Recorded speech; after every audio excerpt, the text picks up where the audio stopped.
Hello, everyone. Hello, Audie.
Hey, Brian, are you on there?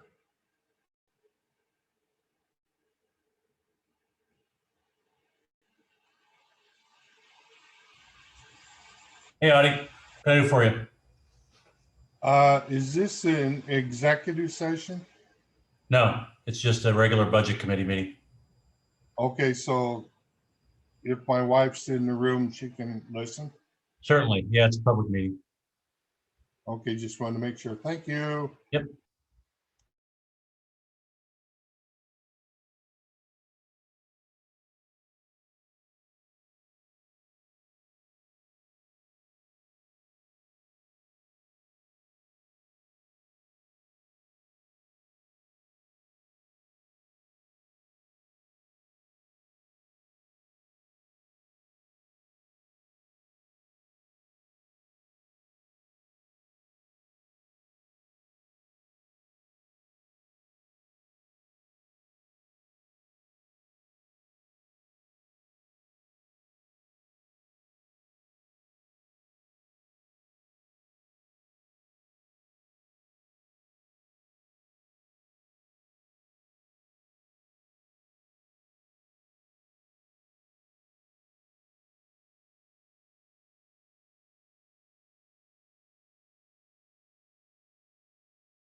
Madam Chair, it's 6:01, and I'm trying to determine if we have a quorum. I think we're close, if not.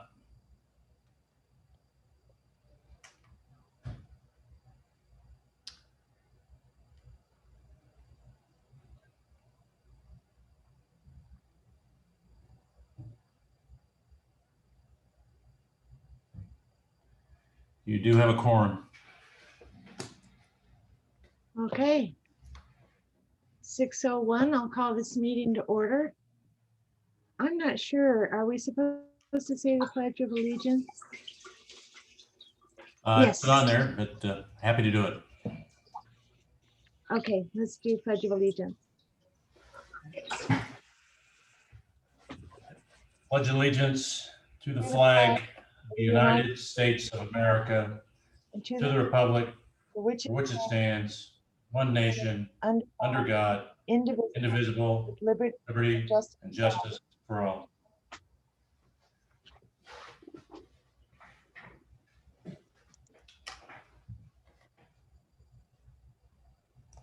Okay. Jackie, is Jackie here? Can she do roll call? Yeah, I'll do it. Thank you. Mayor Holston. Councillor Whitney. Here. Councillor Coker. Here. Councillor Splitoff. Here. Councillor Kenyon. Here? Councillor Bjornson. Here. Councillor Hollett.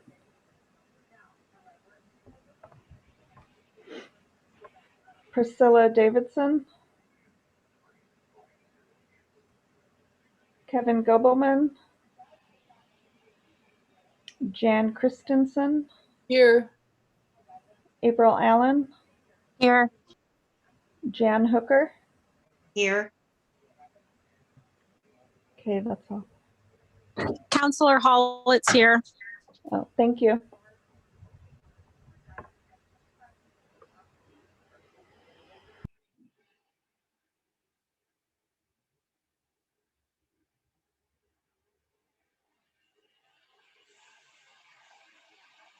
Don, you're muted. Thank you. Brian, did we get the minutes? You're muted. Jackie was good enough to get them, but I haven't reviewed them yet, so we'll have to approve them next meeting. Okay, sounds good. So we'll go into old business. I'm assuming that that's you, Brian, response to the prior questions. I think from my knowledge, we had one outstanding question about ambulances, comparable ambulances, and Eric did some research. So I'd like him to respond to that if he could. Okay.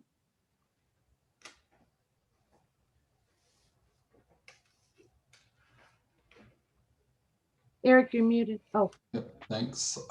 Hey, Brian, did you get that thing that I emailed you like 2 minutes ago about the ambulance? Yes, you want me to share it? Yes, please. So I just went back through each one of those 9 cities we compared ourselves to figure out exactly where they get their police service, their fire service, and their ambulance service. So I just did up this little 1-page thing that I could share to all of you. I think Brian's getting it up. Yep. okay. Take a minute. I guess I could pull up mine on the other screen. Okay, there it is. So there's not a lot of detail in here, but I just have, each city listed, the police, underneath police. If it says city, that means the city's paying for it. If it says contracted, then the service is contracted. Like in note B for sisters, it's contracted. If you go down to the bottom, police with Deschutes County Sheriff. In the fire is the cities and the RFPDs. Ambulance, then cities, other agencies, or RFPDs. And then the notes, I'm trying to specify down below where all the ambulance service is for those areas. So I wasn't able to pull say Myrtle Creek. I wasn't able to like pull Myrtle Creek's financial statements or their adopted budget to see where they get their ambulance service from, which is note E, ambulance by Douglas County Fire District number 2. I had to look at a few different web pages and just try to do some research to try to figure out what ambulance services are servicing a certain area. So that's where I got that information from. Okay, are there any questions? Looks like Melissa's hand is up. Okay, it looks like I can't see hands this time. So Melissa, please go ahead. Yeah, thank you for doing that, Eric. I was just looking and it says the only other one that has a city ambulance service, it says they were also part of an RFPD. Are you meaning for the, what exactly does that mean? Does that fire as part of the Rural Fire Protection District, or does that include ambulance? Do you know? Coquille was kind of weird. They have city services that are paid for, but then they're also part of a rural fire protection district. So I didn't really like dig in to see what the split was, but it is interesting in their adopted budget. They talk about how they're also members of this RFPD. So I'm not really sure how they blend the two of them together, but it's the method they're using to deal with the situation. That's interesting. Thank you. Yeah. I can't raise my hand, but Counselor Hollett, I have a question. Go ahead, Go ahead, Counselor. First off, thank you, Eric, for putting a little bit more detail into that. One of the things I noticed right off when I look at this is that if not all, but most of these agencies are either in another ASA, meaning where their fire district or fire jurisdiction resides, they have an ASA that overlaps them. And what I mean by that is Harrisburg, for instance, they have a fire district, but Lane Fire Authority covers their ambulance area, so it overlaps it. The other thing that kind of sticks out to me is all of them do not have an isolation factor like we do in Oakridge. They have somebody relatively close to them, meaning another agency relatively close that can provide ambulance services. And that's something that Oakridge really doesn't have. Yeah, I think that's all I had to say. Go ahead. for the most part, I agree with that. I don't remember which city it was. It may have been Burns. They're kind of out in the middle of nowhere. And the hospital, let's see, Burns is C. Yeah, Harney District Hospital was quite a ways from Burns, but yeah, you're right. All the other cities have other resources nearby. I want to say Burns, my grandparents live in Burns, and I want to say Burns and Hines seems to me like they're a private contracted ambulance that might be through the hospital. I bet Scott would know, but that kind of sticks out to me, something like that. Right. There was a website that I found that I should have put the link on this thing that we're looking at, but you could look at the state of Oregon and then look at different areas, and it would tell you what ambulances and fire departments were servicing those areas. So I used that quite a bit to get the info from this, for this. So something I'm curious, is this something, because I think this is a really important thing, is to have a good list of comparables. Is this something that we could submit some better comparables? Like, I mean, I was kind of thinking like Lapine might be a good comparable to Oakridge, since they do have the isolation factor and a lot of the other similarities. They both provide fire and ambulance. And there was a couple other ones. I think Sisters, the reservation that's out there, they have kind of the same things going on with their makeup that Oakridge does. I had another couple more I wrote on a piece of paper, but I don't have it in front of me. But would it be possible to submit those to you? Oh yeah, absolutely. Okay, I'll get a list together in the next few days and submit you with some ideas. Yeah. Thanks, Eric. No problem. Okay, I want to call on more if there are, but I do have to, I just remembered something. I have to ask if there's anyone in the meeting who has any conflicts of interest. Counselor Hollett, I have a conflict of interest. My husband works for the city under a collective bargaining unit. Okay, so is that a potential or an actual? A potential. Okay. Are there any others? So this is Bobby. I'm gonna say I do not have one. I talked to Rick recently and it doesn't sound like he has accepted any money from the city of Oakridge and doesn't intend to. So any of the work he's done is volunteer based, so. And he hasn't been employed for a while. Okay, thank you, Bobby. Kathy, I did see a hand up on your name. Did you have a question? Not about this in particular, but as far as old business, I have an answer to a question that was posed by the group at our last meeting regarding elections. So whenever you want, I can do that if we're not through with that. Okay, I'll finish this up real quick. Okay. Counselor Kenyon, I have one comment on the conflict of interest. Okay, I'd like to consider, I'd like to understand if Councilor Bjarnson or Ms. Allen consider themselves to have a conflict or potential conflict of interest.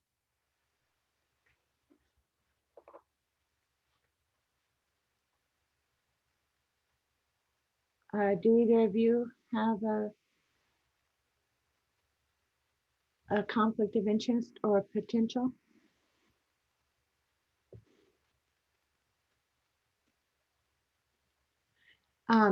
I'm not hearing anything, but also Brian, I would let you know that last year, I believe that, or maybe it was actually 2 years ago, I believe that some research was done and it was asked at the League of Oregon Cities, and the answer for volunteers is that because they're a volunteer and not actually a paid staff, they aren't considered to have a conflict of interest. Okay, no worries. Okay. So moving on, does anyone have any more questions for Eric at this time regarding the presentation that he provided? I would just like to see if you can send that link out that he was talking about, that he didn't add to this form. Yeah, we'll add that and this actual document here to the meeting in the city calendar. All this information will be there. Okay, thank you. Excellent. I see a message from Melissa that she got kicked out of the meeting, but it sounds like she's logging back in. Were there any more questions regarding this? And I may or may not see hands, so please just go ahead and speak if you do. Melissa's hands up. Okay, Melissa, please go ahead. Yeah, right before I got kicked out, Brian was asking about conflicts of interest, and I don't know what everybody else said, but I don't think I have any potential or actual conflicts. I'm purely a volunteer. The budget and the staffing levels and everything doesn't have any bearing on me financially or any family financially. So that's my thoughts on that. Thank you, Melissa. And that's exactly what I said. We confirmed with League of Oregon a couple of years ago. Yes, thank you. And this isn't my first year on budget. I was on as a citizen and also a volunteer then, and that was my understanding then as well. So thank you. Right, thank you. Okay, I'll leave it open for another minute or two for any more questions. April's hand is up. April, please go ahead. As for conflict of interest, it has been mentioned before in last year's meetings, but I caretake at Green Waters Rest Area and I also volunteer at the fire department as well. Thank you, April. Is your caretaker position paid? In lieu of payment, I live at the house at Green Waters Rest Area.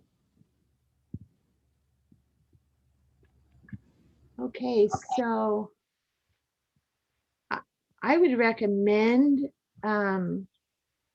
just because I don't know the answer on that one, that maybe you would be interested in claiming a potential conflict of interest, and then we could look into that and find out if you do, because you Okay. do receive some. So you would just state that you're claiming a potential conflict so that we can get it on the record. I'm claiming a potential conflict of interest. Okay, thank you, April.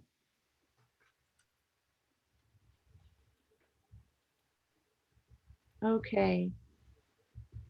If there's no more questions for this, why don't we go into Kathy regarding the other question you wanted to answer? Okay, I talked to Cheryl at the Lane County Elections Board and posed her the question. And so her answer to us was, we can resubmit the levy measure that we put in, or we can do another one. If we resubmit it, it is the same process as if it was brand new. The cost for it is from $5,000 to $7,000. That is based on an off year, which this November would be an off year cycle. If there are other communities that have ballot measures or elections, actual elections for someone that have to be on this off year, then that begins to lower the cost. They start dividing it up among the communities. At this point, though, she has heard of no other communities who have anything else to put on the ballot in November. Does anyone have any questions? This is Counselor Hollett. Thank you, Kathy, for looking into that. It's really good to know. So are we going to discuss that at all? Because I feel like it would, well, I guess we could wait till the end of closer to the end of our budget process, but I think it's worth a discussion on if that's something we want to look at. Because it may be worth the cost. It may be worth the cost, but I also think that we have a proposal within our budget to take care of that. And so that'll have to be part of the conversation as we get there. Yeah, exactly. Melissa, do you have a question? Yeah, Kathy, you said that if we resubmitted it, it would be as if we were just doing a new one. So I assume if we changed the levy in any way, or was a different setup or a different proposal, it would be the same cost since it's still an off year. Yeah, it's the same cost, whether it's a resubmittal of one we've already done or a brand new one. Okay, and then the following year would not be an off year, and that lowers the cost or eliminates the cost, is my understanding? The November of 2022, then, because it's not an off year, there isn't a cost for the election. Okay, thank you.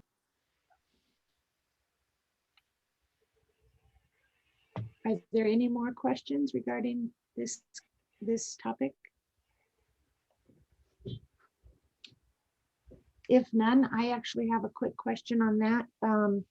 Kathy, did they happen to tell you when we would need to have that submitted by if we wanted to go that route? Yeah, actually, it's on the website and I saw the date and I should have written the date down when I looked at it.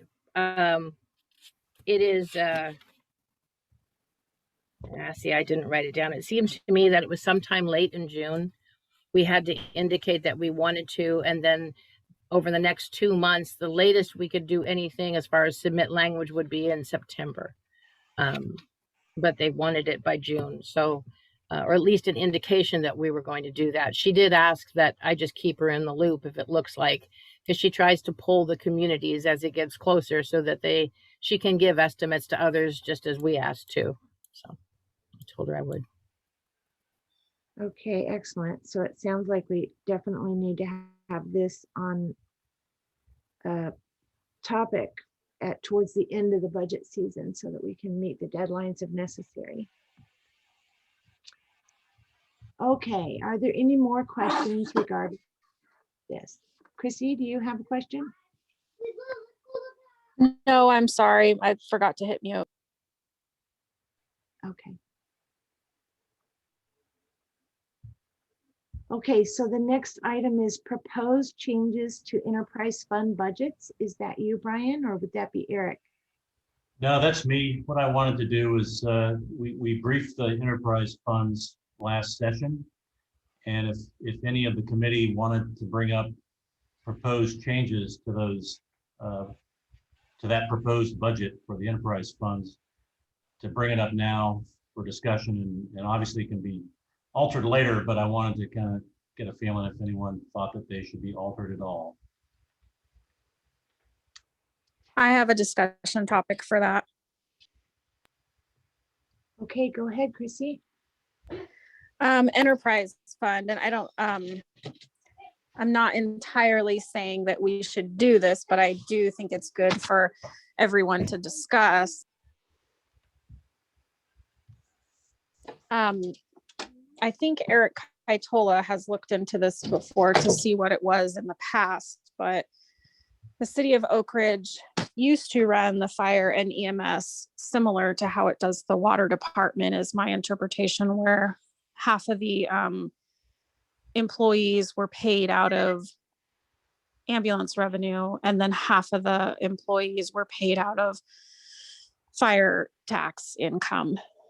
And I've often wondered why that was stopped, and why we don't look at our fire department as a whole and look at our employees as, because they're dual role. Why don't we look at them as they are half ambulance and half fire and split them right down the middle? That is how we did it at my prior employer, like Lane Fire Authority. And we cut all of our people right down the middle. It was instead of well, that's just the way we looked at it, because overall 50% of their job was each of them. And I think it just seems like going to an enterprise fund and doing that system might be a good thing to consider to use here in this aspect, or at least to talk about it, what it might look like. Eric, do you want to comment on the kind of the way the funds used to be structured?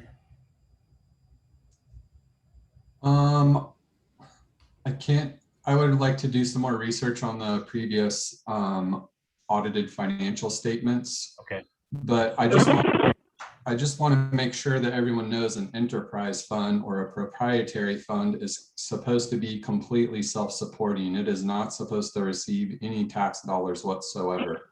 So that might be dangerous to move the ambulance over to a proprietary fund. I'm sorry, I missed that. My phone glitched out. Can you say that again, Eric? Yeah, the proprietary funds or the business type activity funds like the water, wastewater, and stormwater, their intent is to be fully self-supporting. They are not supposed to really receive any property tax revenue.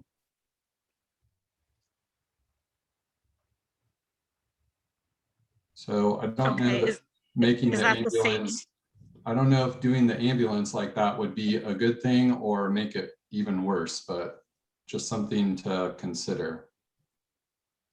Have you looked back? I'm thinking maybe 15 years ago, where they used to do that system, where a couple people were paid out of the ambulance fund, and a couple people, for instance, my understanding is the fire chief and the fire marshal, and I think one more position. So I think those 3 positions were paid out of the general fund, what's in as from fire tax revenue, and 2 positions were paid out of the ambulance revenue.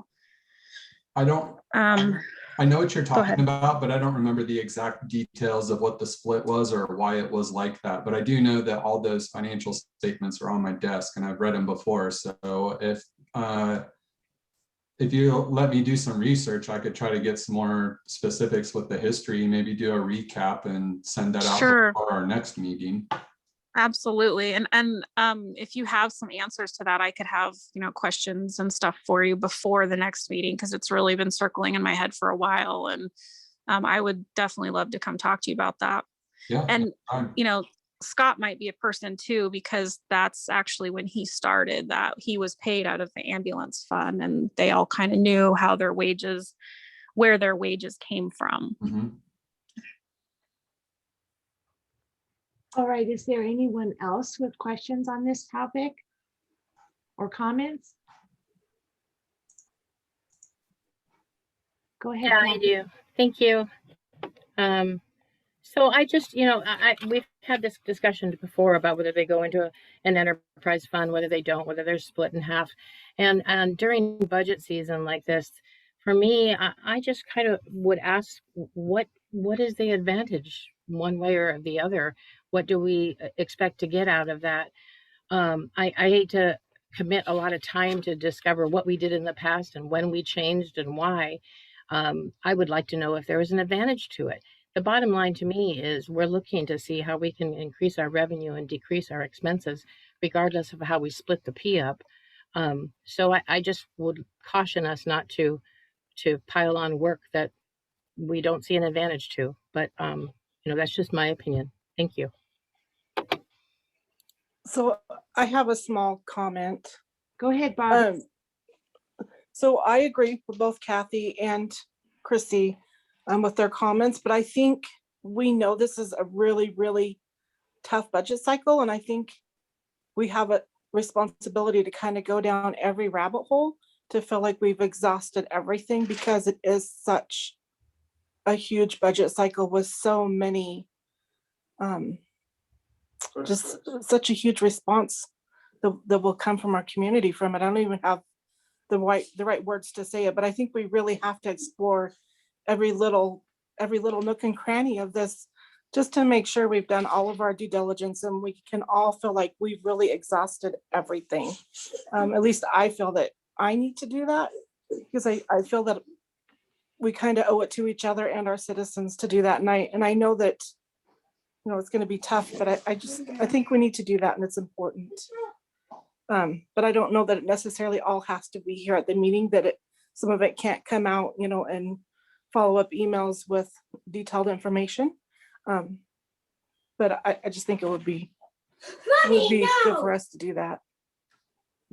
I would just like to say, so you guys know a little bit about me. I personally don't like making decisions when I don't have all the information I think I need. So I'm really committed to trying to provide as much information, details, and research as I can to everyone on the budget committee, so that you guys can make the best decision possible. So don't worry about how much time it's going to take me to do stuff. Thank you. I love that. I appreciate that very, very much, because I am that way as well. Thank you. I have another question. Hold when on. It's my turn. Yeah, I'll call on you in a minute. Is there anyone else who has follow-up to that?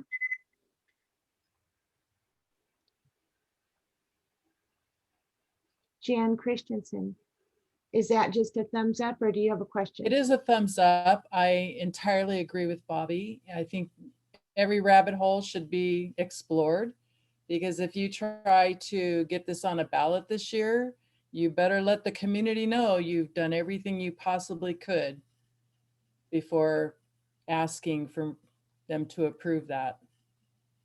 Thanks. Right. Thank you. Anyone else? I'm going to go ahead and take your second comment then, Chrissy, and then if no one else has any, I'll go ahead. I have several things with these three funds I want to discuss. Go ahead, Chrissy. The reason that in my brain it's really important to me is I keep hearing this idea that the ambulance should be self-supporting. And for me, that is very frustrating, because the fire and ambulance is a dual role. And that means they're doing two jobs. And that is one of the reasons why I would like to see what that looks like. And I realize it might be a little bit of a rabbit hole, but as Jan Christensen said, I do think, and Bobby said, going through every route like this is important. And I think for transparency for our citizens, it's important for them to see that these people that are dual role are doing 2 jobs. So perhaps, and I'm not saying for sure, but perhaps it might be for budgetary reasons, it might be smart to take 50% of their wages out of ambulance and 50% out of fire, because we do have to put money from the general fund into the emergency services because our citizens do pay for fire taxes. We can't get around that. It's not going away. So that's why it's important for me to see what that looks like. And I really would like to see the historical side of how they did this 15 years ago. I'm not saying we should match it up and do it exactly like that, but and Eric, I super appreciate you willing to dig deep. That's all I had to say. Okay, thank you, Chrissy. First, before I move on, I do want to clarify, ask if there's anyone else who has any questions or concerns regarding water, wastewater, or stormwater in this budget. Those are the enterprise funds that we're discussing right now. So if anyone has notes or questions on those 3 funds, please go ahead.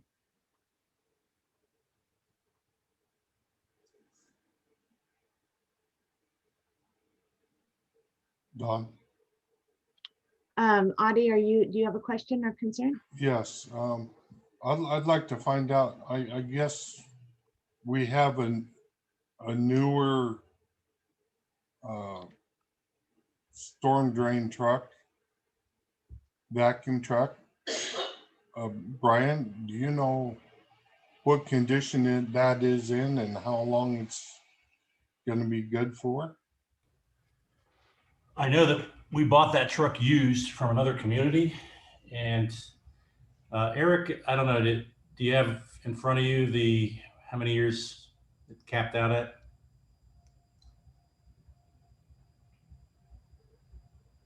You're muted there. I don't have that in front of me right now. I'm going to see if I can get hooked up to the work computer and look that up. So maybe I can answer that question in like 3 minutes or something. It's an old truck, Counselor. Yeah, I seen it and I was wondering, because that's, when you're working with old stuff, you're working with old. It's on our capitalization list. Okay, thank you.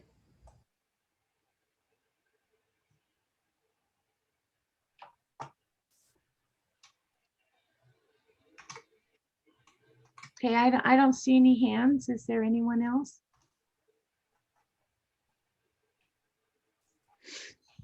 Okay, I wanted to talk about a few things. I'll start with the water fund. Look into my notes. I did notice in the water fund that there's no transfer to the general fund like we did last year for 120,000. Does anyone know why we're not going that route again this year? Yes. Go ahead. It was something you and I talked about earlier when it was that water pay in lieu of franchise fees. That's what that 120,000 is. And our conversation, we ended with, we shouldn't be doing that. That's right. So, but I thought, and you weren't here last year, Eric, but I thought that Brian might remember that it was discussed that there is a certain percentage that we are allowed to transfer from water to the general fund for services. That's not a franchise fee. They do pay admin overhead, if that's what you're referring to, ma'am. Right. No, that wasn't what I was referring to. I I, guess I'll put that on my list of something to research and find out. yeah, I don't have any history to add anything to that. Okay. And then I wanted to make just a quick mention, Eric, that whenever we do have the unappropriated ending fund balance, that number from a prior year is supposed to be the beginning fund balance for a new year, for the next year. Were you aware? Yes, that is right. It's kind of difficult with the budget documents we look at because you have, I mean, there's budgeted numbers in there, but then the actual numbers change from, like, if you're looking at a budget document, let me grab one really quick. I bet I left it at work. I do know that beginning fund balances always change. Just give me one sec here. So when you're looking at the budget sheets, you'll see the adopted budget, which is just to the left of the wide middle column. That's the requirements description. Right. So you cannot take the ending fund balance from those and just transfer it to the proposed by budget officer column. Does that make sense? Because the budgeted numbers are just budgeted, those are not actuals. So what actually happens needs to show up in the beginning fund balance for the next year. Okay, can we verify that? Because I know that I've heard in our training sessions with the state of Oregon that the unappropriated ending fund balance from the current year should match the proposed beginning fund balance for the next year. Okay, well, let me just give you an easy example. Let's say like the police fund had $1 million in it for a tank, right? And we didn't spend the $1 million. So you'd have $1 million of unappropriated, $1 million from the police fund that needs to show up in the next year. So that $1 million would end up going to the beginning fund balance number. So the adopted budget number where we spent the $1 million is not going to end up being the actual expenditures that we had.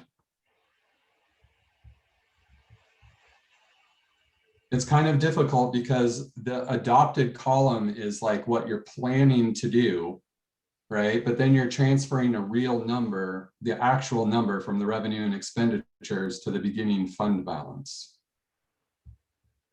Right, I definitely hear what you're saying, but I'm absolutely positive that the state of Oregon taught us otherwise. So I'm going to look for that and I'll send it to you. Okay.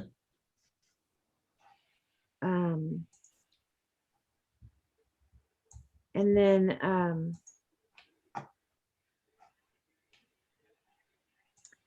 I wanted to ask about utility billing. That is something where we have the cost for the payroll for utility billing in the general fund rather than in any of the enterprise funds for water, sewer, or stormwater. So can we appropriate a transfer for the water fund to pay for that? That's the overhead admin allocation. That is included in admin overhead? Yep. That's what that's for. That's the whole point of it. Yeah. It's all the work that Leah and Jackie, mostly Leah, do with the utility billing. But I mean, all the people working up in the front work on utility billing, but Leah spends most of her time there. Yeah. Okay.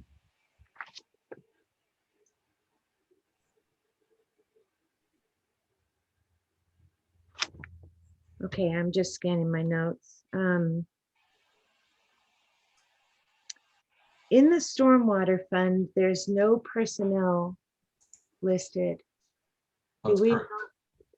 they don't actually do any work on stormwater? I don't know the details of what everyone does for Public Works, but you know, according to Robert, who's running that department, there's no personnel allocated there.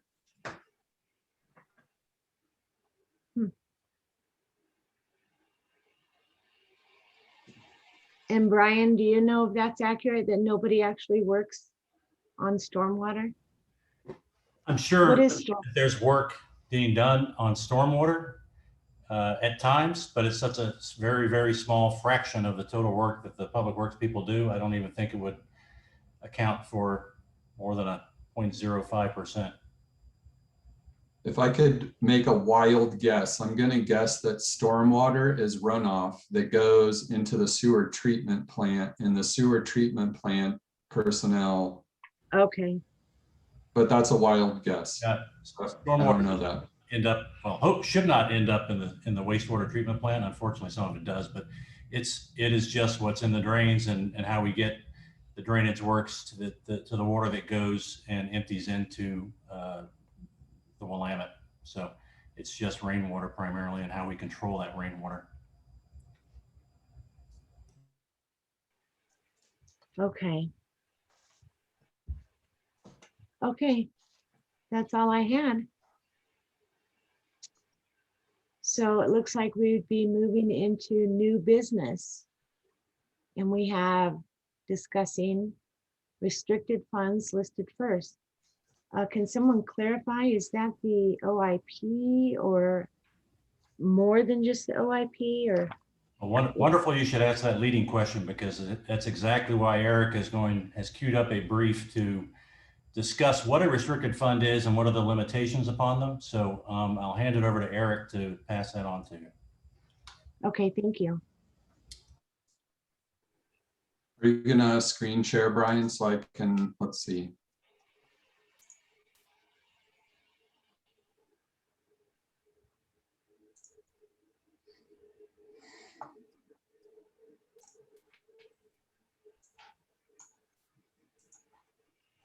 Just a sec.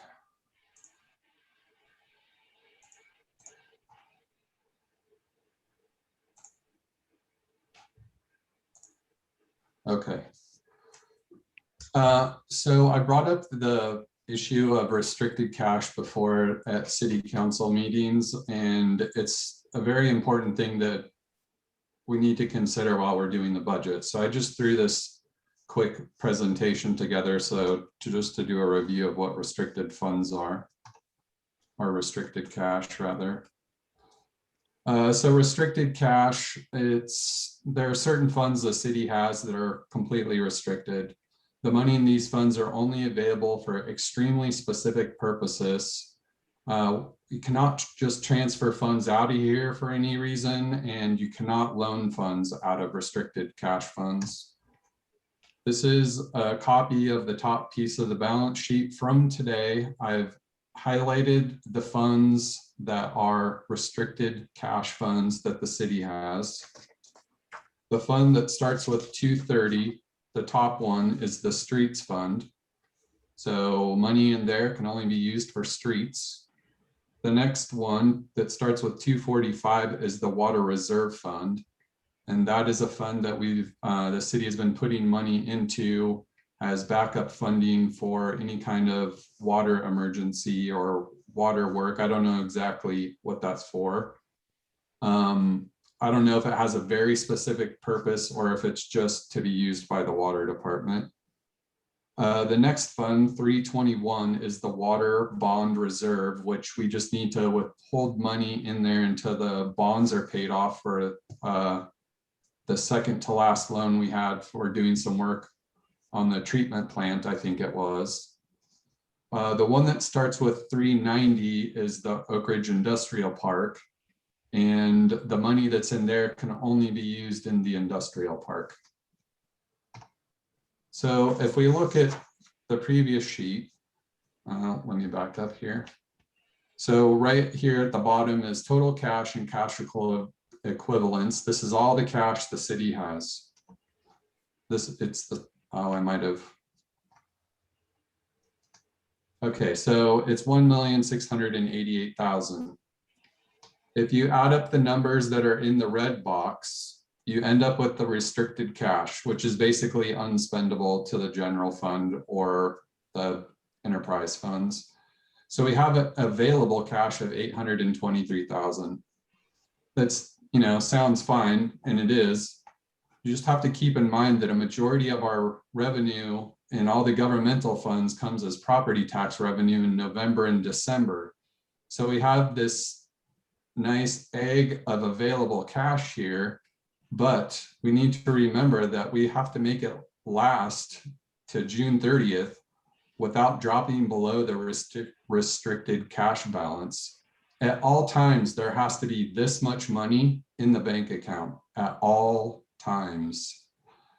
It is a violation of Oregon law to drop below the restricted cash balance. So in FY 2021, the general fund took loans from the water and wastewater funds to stay above the restricted cash balance number. And let's see here, I got it written down. The loan from wastewater was 130,000. The loan from the water fund was 255,297. So we took out a loan of $355,297 to stay above this restricted cash balance number. This was the budgeted cash balances for last year. So this orange line here is the number we have to stay above all the time. So if we take all the funds, revenue, and expenses, you can see that this is staying above the restricted cash line. The way it's working is that we're borrowing, well, I'm not going to get into that. The governmental funds are a different story, but I'm going to keep this brief. So in one of the budgets I did that has the public safety fee, here's the restricted cash balance. It's a little bit higher because, you know, the OIP is getting rent money and so forth and so on.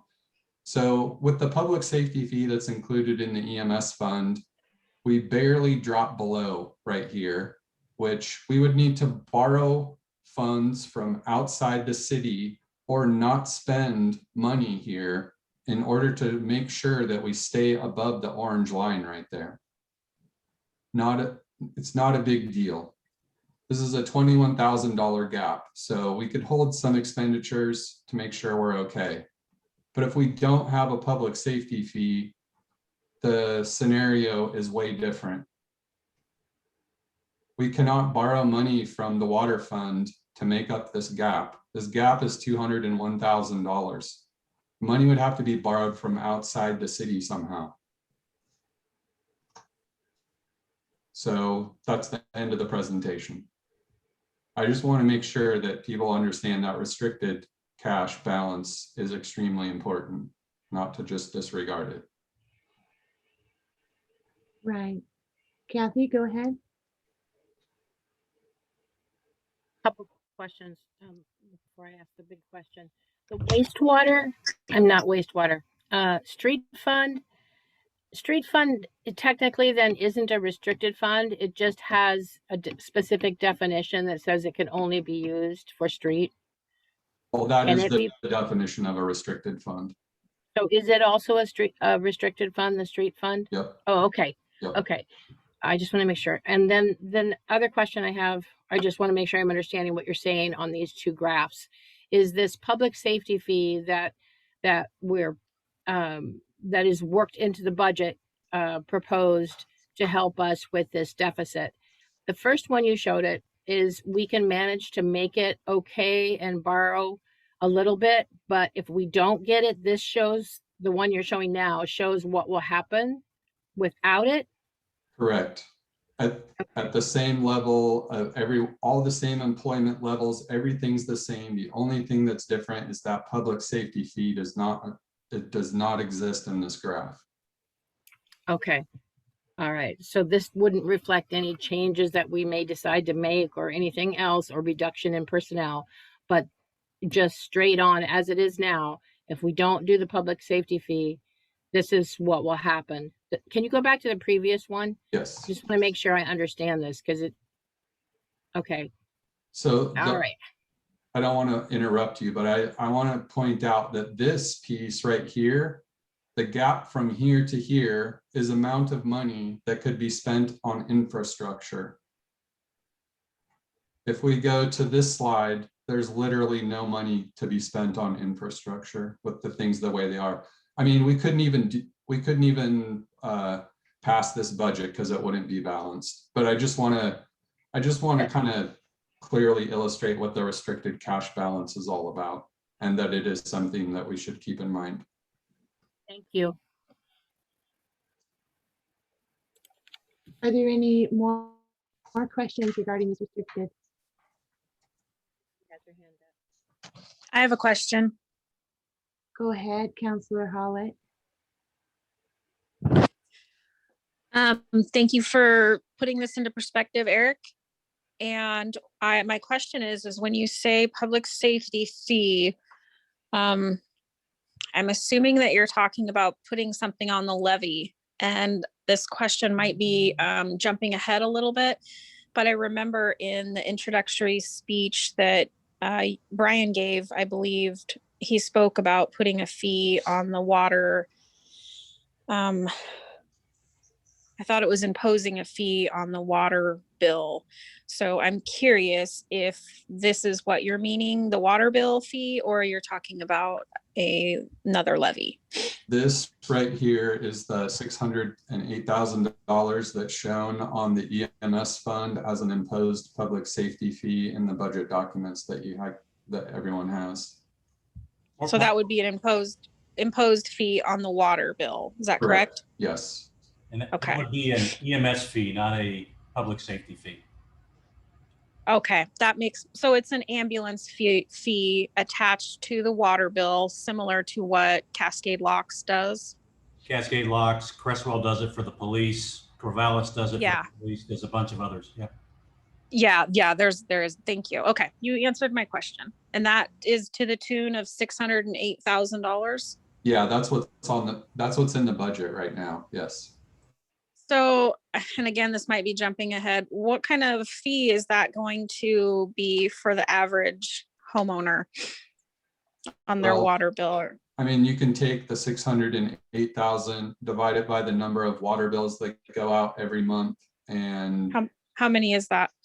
It's roughly 1,500 times 12 months. I'm giving you a round number of $35. That's okay. That's okay.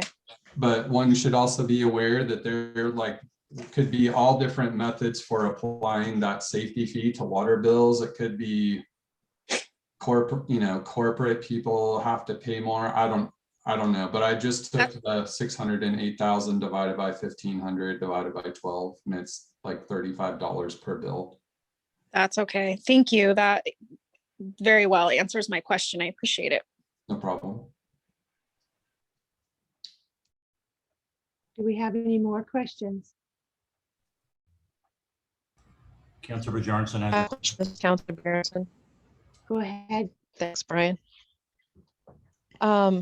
So does that impose fee to the water bill? How does the recent raise to the rates factor into that fee? Because the rates were raised a little bit higher than we needed for the loan repayment to maintain the current level of public safety services. So does that factor into that imposed fee and that $608,000 at all? Or what happens with that amount? Let me answer that because it's a historical question. After I first arrived, yes, we did raise the water rates to make the water fund solvent. However, you're right, we did add, at the time in discussion and with council, we said that 14% of that rate of that water raise would go to public safety. And I think I explained this last session, but after we passed that, before we actually had taken any of that 14%, I had discussion with fellow administrators and mentors and realized it was not an appropriate way to withhold monies for public safety. So we never did take 14% of anybody's water bill and apply it to public safety. There was no transfer done. And that statement was subsequently removed from the water bills. So that's where we are right now. Okay, so what you're saying is that couple dollars to the rate increase that was supposed to go to public safety is just going to stay in the water bill as a water rate increase, and that part's not going to go to this newly imposed fee if it passes?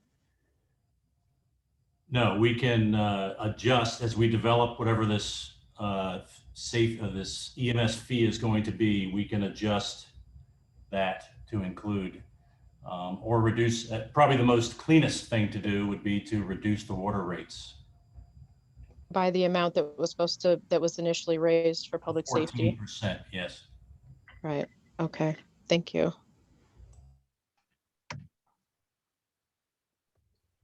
Are there any more questions? Dawn, this is Councilor Coker. My question will be for Eric. So if 608,000 does go through, what you're saying is it would put an additional $35 per month per household? Correct. Okay, thank you. And that'd be per water meter. Jan, I see your hand up, Jan Christensen. Thank you. I already complain about my water bill being high. I just recently moved back here from California, and I'm not kidding you, 3 years of about the same for 1 year here. That's crazy. And I would be kind of mad if I had to pay $35 more and know that our infrastructure is as bad as it is.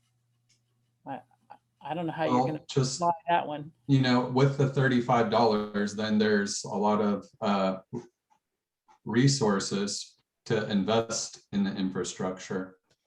And the alternative is don't invest in infrastructure and then something tragic happens and, you know, I don't know how that would be paid for.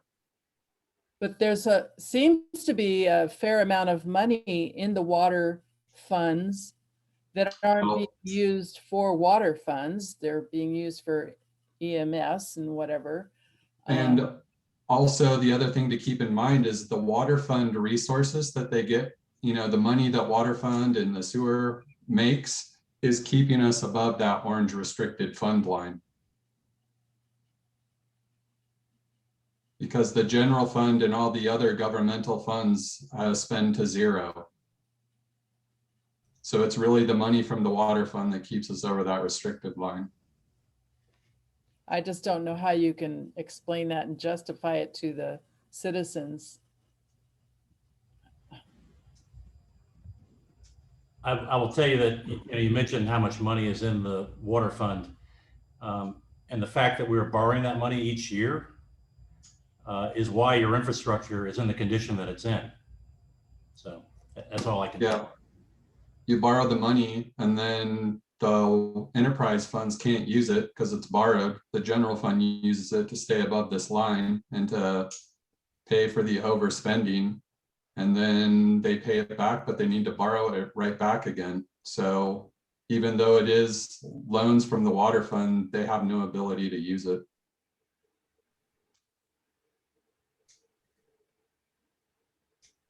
Kathy, did you have a question on this topic?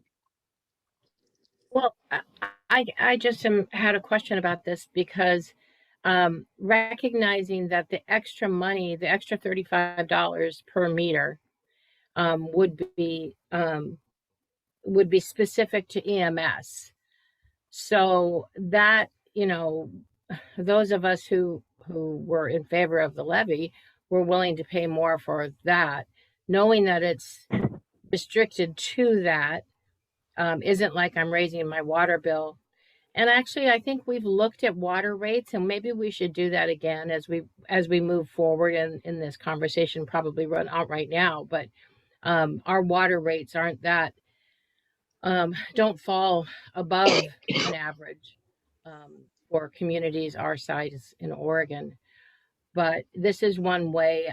My only concern is having gone to the citizens and said, we would like to do this and raise money so that we can have an EMS and have a functioning departments at the level they are now.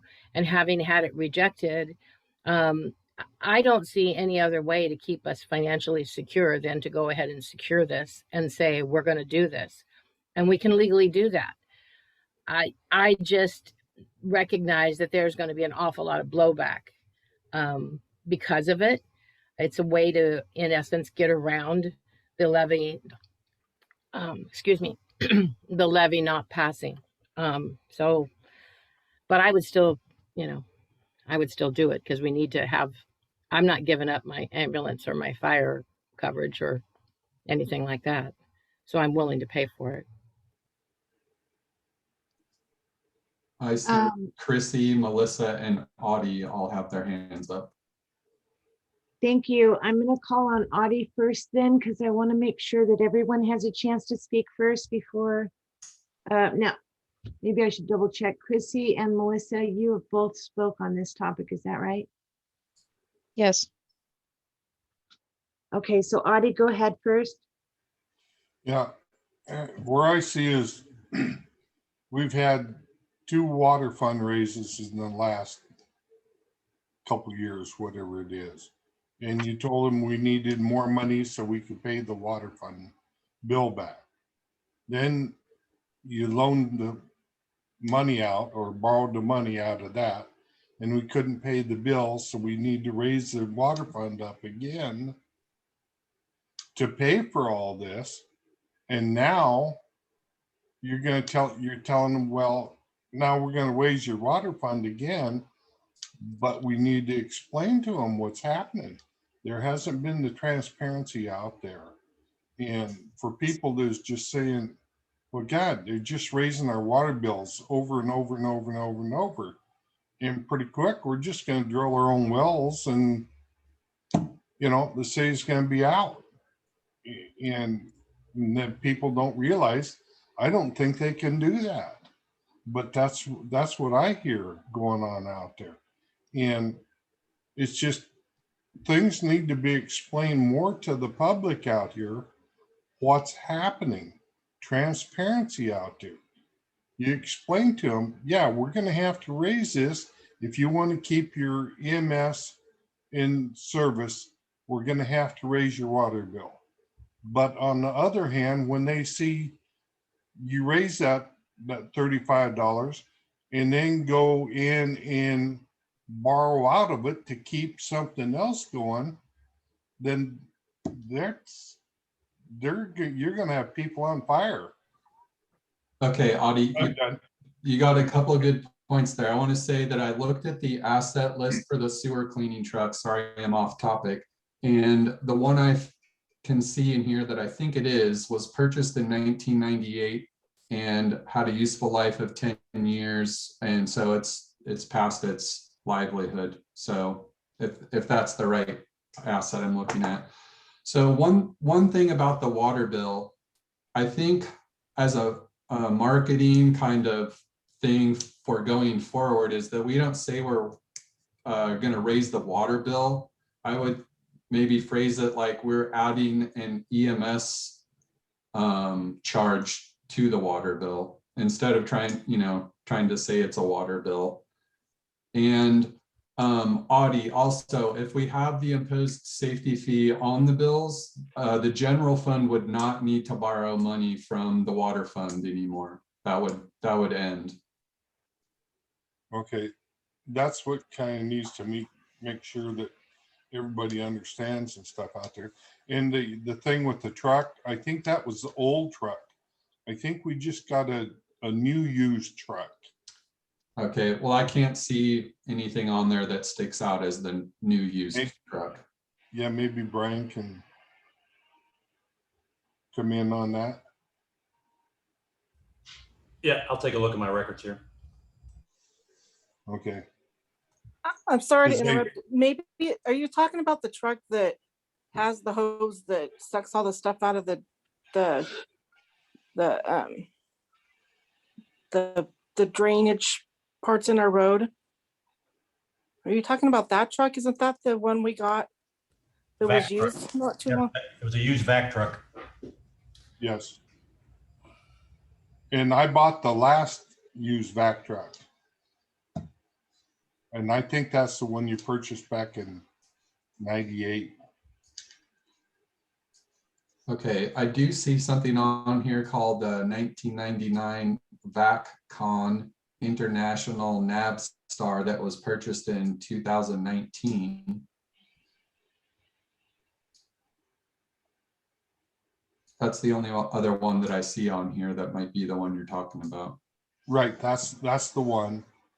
So what kind of life expectancy are we on that one? All vehicles are, well, these vehicles are at 10 years and that was purchased in 19. So we still have 8 years left. But didn't you say it was a 1998 truck? Correct. 1999, but yes, it was a used truck. Yeah. Is the 10 years from the date that it was manufactured or from the date we bought it? We would take it from the date we bought it. Yeah.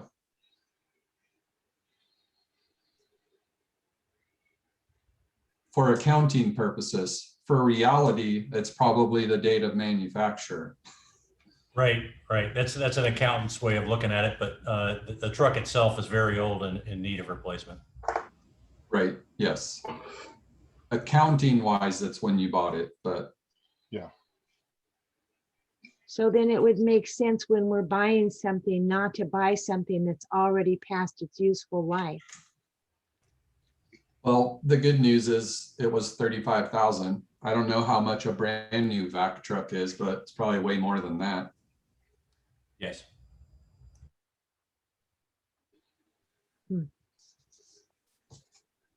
Okay, do we have any more questions? Oh, wait, I need to call on Chrissy.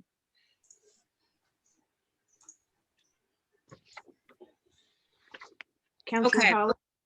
I've got notes of several things to ask. One thing I did want to clarify with Counselor Spleeloff is you mentioned that we've increased the water a few times in the last couple years.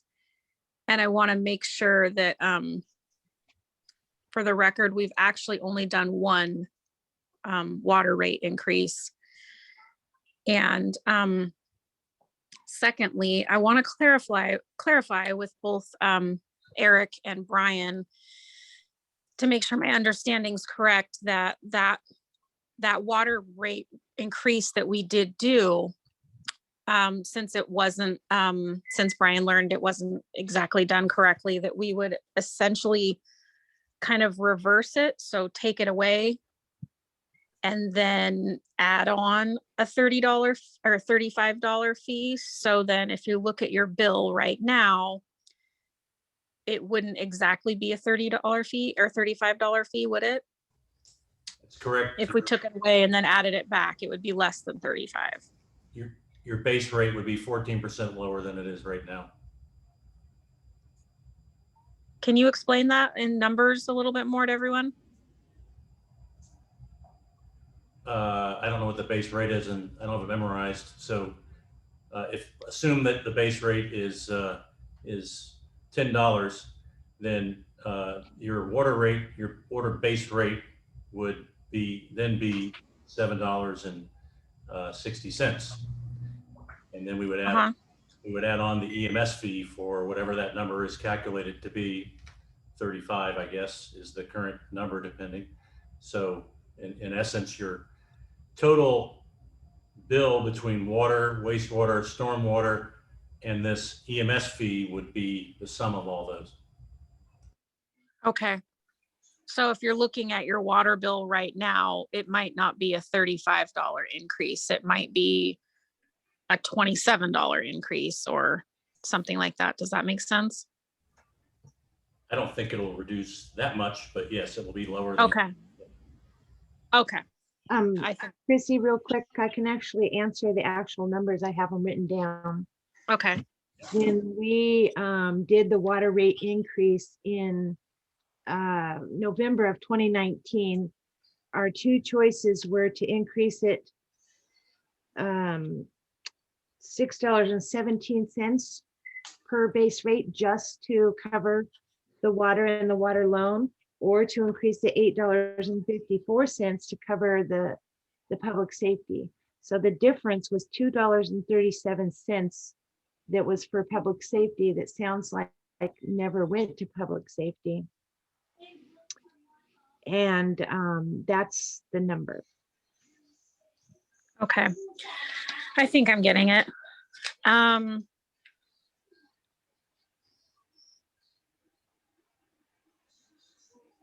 So my next thing I wanted to bring up was that when we asked for the public safety levy, it really was kind of a broad ask to the public. It was an overall public safety for police, fire, and ambulance. And so I do respect what Mayor Holston is saying, that in one, you could look at it in one way and say that we asked the citizens for something and they said no, but then we went ahead and did it anyways. I do get that, but I feel like when we asked for the levy, we didn't do a specific ask. We never outlined anywhere that if you voted no on this, you would lose your ambulance service. It was more of an ambiguous answer that changes will happen to public safety. So, you know, I kind of think if you asked citizens now, you know, hey, it's either this fee or you have no ambulance service in Oakridge, I think that makes a bigger difference to citizens when they look at it that way. And looking back, I do wish we would have been a little bit more direct and said what exact measures would have to happen if we didn't get a yes vote on that last levy. I think that's all I had to say. Okay, Melissa, you had your hand up as well. Counselor. Yeah, thank you.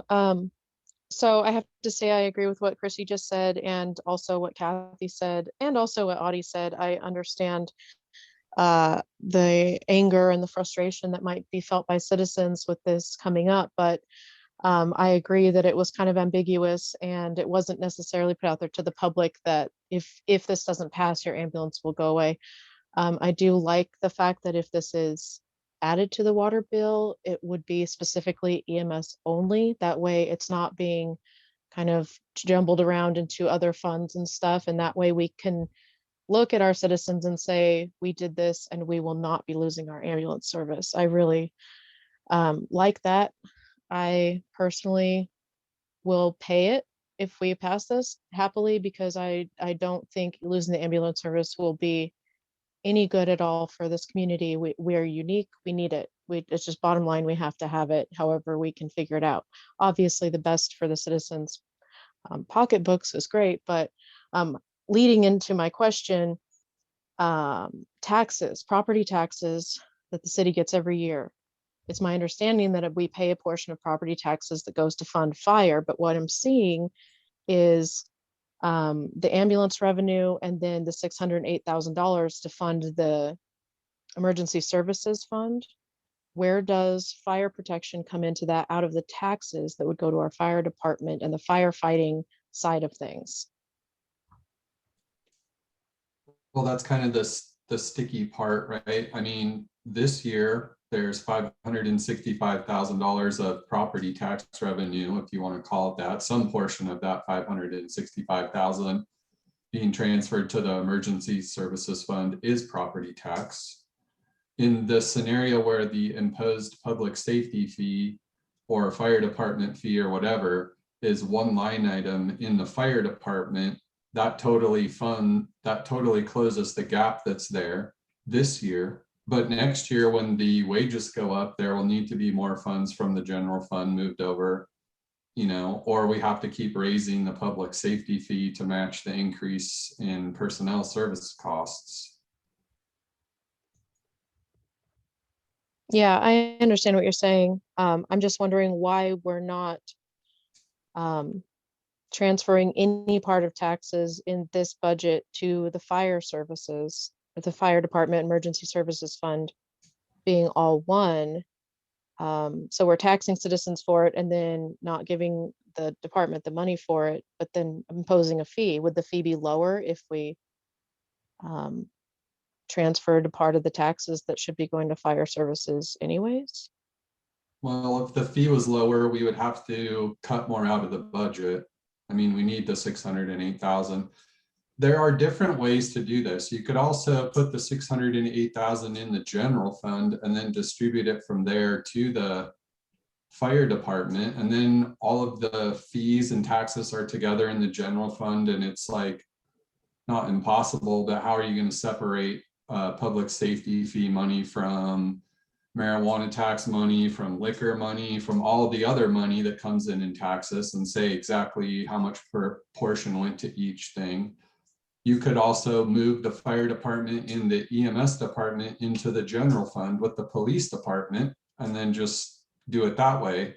But because the EMS fund was all by itself already, I thought that the clearest line between doing a public safety fee imposed on the water bill and showing the revenue going right to the fire department was the clearest line of this fee's been added and all of it's going right to this fund. But it doesn't need to be that way.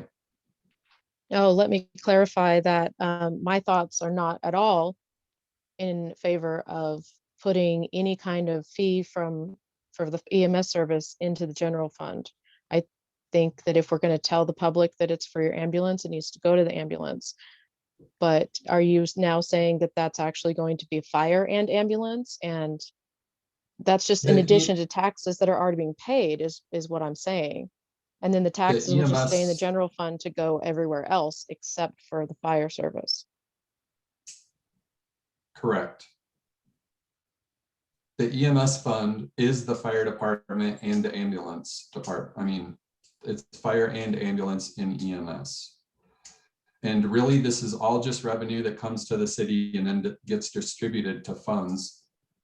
It doesn't matter at all where the revenue goes or how it shows, whatever. You guys, the budget committee can do that however it wants. But the fact is we need 680,000 to keep everything the way it is.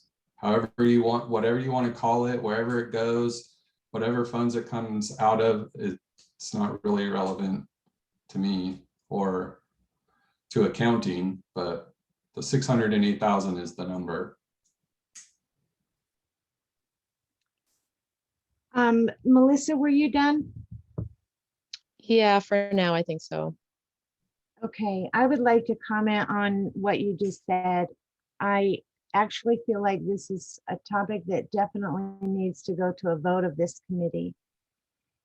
In this proposed budget, there is no transfer of money from the general fund to the ESF, which is Emergency Services Fund, which has happened every year for the last, probably as long as we've been a city. There has always been a transfer because people pay taxes for fire and the tax revenue goes into the general fund. So we definitely need to continue transferring some money from general to fire or to the ESF fund for fire, because that's what people pay taxes for. If that reduces the amount of money that we need on this ambulance service charge, then that's all the better. But I feel we definitely, because it would be a double tax otherwise. It'd be like they're paying tax for fire and it's not going to fire, and then we're paying an ambulance fee, which is covering fire. So I say no to that. And I would actually propose that we take that to a vote of this committee right now.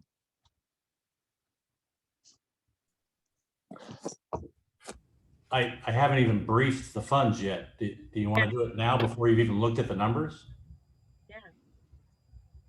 I do. Is there a second? I don't. I don't.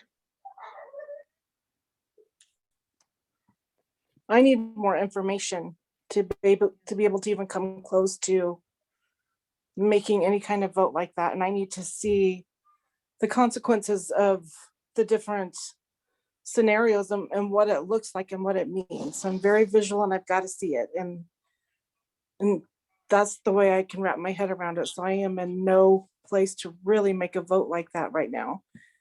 And also I had my hand up for a little while. Oh, thank you, Bobby. I didn't realize that. Yeah. So yeah. before we move on to you, I'd like to find out if anyone else feels like we should vote on whether or not we should be double taxing. Well, my understanding is this fee for water rates is an ambulance fee. I absolutely 100% agree that we can't be double charging for fire services. Our citizens pay taxes, and fire services is one of those departments that they pay for. But my understanding is this water rate fee is to go to the ambulance services. Can I say something? Except Sorry, that Christy. the ambulance is in with fire and they need that for the whole department, not just ambulance. Yes, I think that for me, that's where the issue lies, is that our fire is included instead of ambulance being included into the fire side. It's vice versa. The fire is almost out of the city's general the fire is out of the city's general fund and moved into the ambulance fund, which in my head feels wrong. What? You don't So think we that's don't fire? we don't have a fire, we don't, in our general fund budget, there is no fire department. Right, It's but outside of, we always transfer money from general fund to fire every year. The average is about 550,000, but last year it was, I think, 650,000 to cover fire. And that's proposed as zero this yeah. year. What I'm saying is I think ambulance revenue should be transferred into the general fund budget so that it's in the fire department budget, instead of general fund money being transferred out. Because ambulance is a special fund, correct? No. Currently, the ambulance and fire department are in one fund. Well, yes, sorry, it is a special fund, but they are both together. That They're they're out. not in, neither one is in the general fund. That's what I'm saying. Yeah, Chrissy, I'm a little confused at your wording right at the moment. I'm not quite understanding.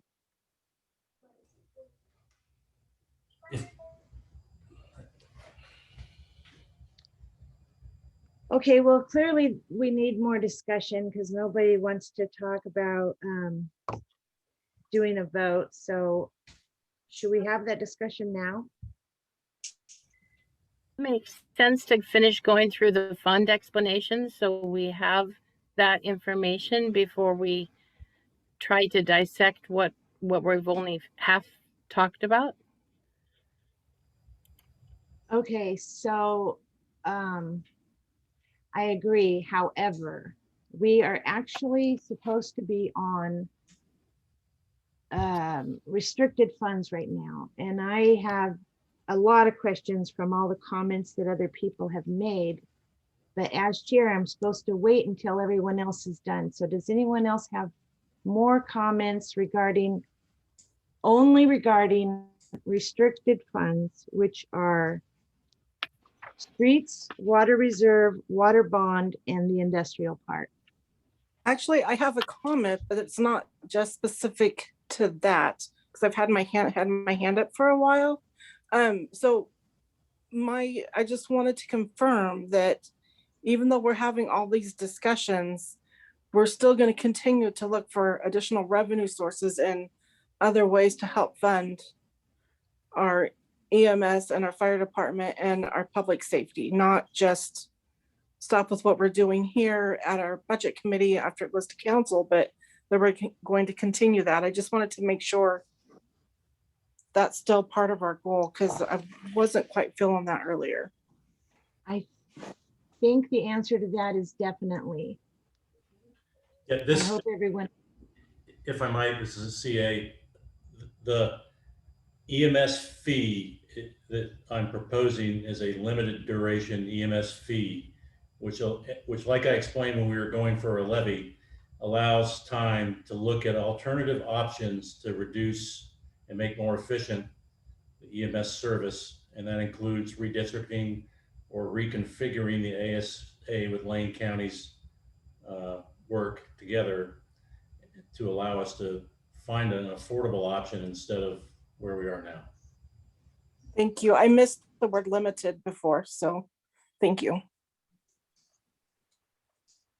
Can I just remind everyone that the public safety fee could be taken from the ESF fund and put in the general fund and be used for police and fire. It doesn't have to be just for fire. It doesn't have to be just for ambulance. It doesn't have to go into the ESF fund. I just want to remind people that. thank you, Eric. At this time, does anyone else have questions on streets, water reserve, water bond, or the industrial park? Counselor, I actually have briefs on each of those funds. If you're, that we go line by line, that might produce those questions.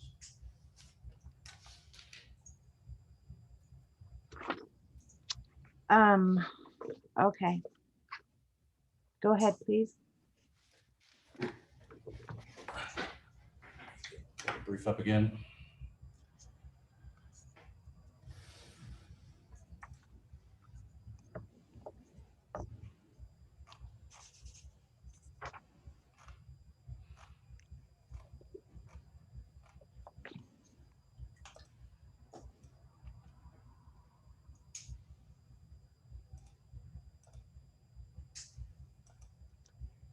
Just so everyone knows, while he's pulling that up, we are at 7:30, so we have a half an hour.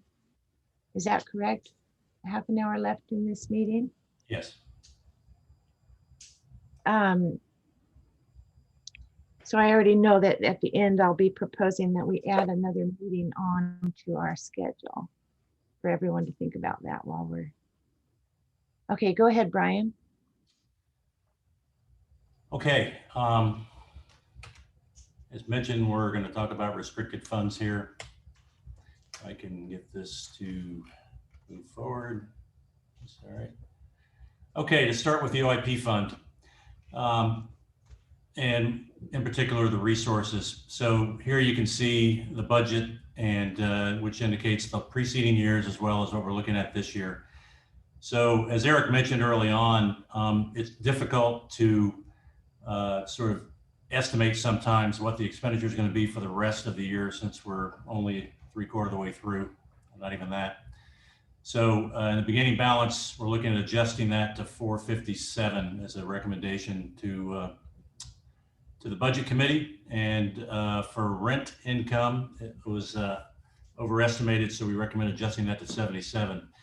But outside that, the resources for OIP are relatively stable and no significant changes. Brian, Yes. I think we, I'm not sure how it would work out or not, but would we be possibly selling a piece of property in the industrial park after the first of the year? We would, but I didn't want to really acknowledge that without it going through. Okay. So we would do a supplemental if we did? Yes, ma'am.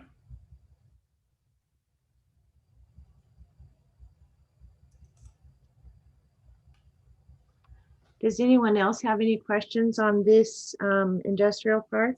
Well, this is just the resources. There's a couple more slides on it. Oh, okay, go ahead, sorry. This is the personnel expenditures. And again, this is allocated, Public Works folks are allocated across most of these funds. The big change here is we were allocating one of the workers that's completely a wastewater employee across, and it was incorrect. So we're That's why you see the 1,800 there that's highlighted, or the zero funds, what used to be 1,800, why that large change happened. And we're reallocating that FTE, and Eric is going to reallocate the actual FTE numbers at the bottom to agree with that. So no big changes other than that. For materials and services, as you can see, a slight increase in materials and services due to just cost increases on some of the materials that we buy, as well as a slight increase in the seasonal workers and some increases for professional services as we start to do some work in the park. And that's for M&S. And capital outlay, as you can see here, we've put in a portion of some new equipment capital expenditure. So this track code would be spread across several of these funds because they're used in all of those efforts. So of this, for the track code would be 135,000 that would be allocated to the OIP. And other than that, it's unremarkable. And I think that's the OIP. Are there any questions on OIP at all? I have a question. Yes, ma'am. So under the OIP building and grounds, how come we don't have an amount there as a capital? Is that because we're not going to be doing any additional work on it? Yeah, that large number included the trenching and the utility extension work that we were going to do along Kokanee. And we're hoping to have that complete by that time. And it might dribble over into the next fiscal year, but if that's the case, then we'll have to work a supplemental on that one. So Brian, you're referring to the large number that was in the previous year, Yes, or the current budget. right. It goes to zero. Yeah.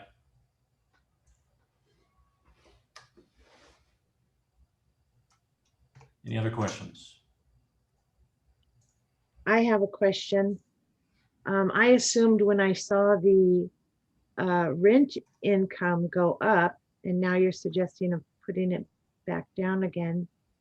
I assume that that was because we're renting the Oakridge Air, that building at the beginning of the industrial park.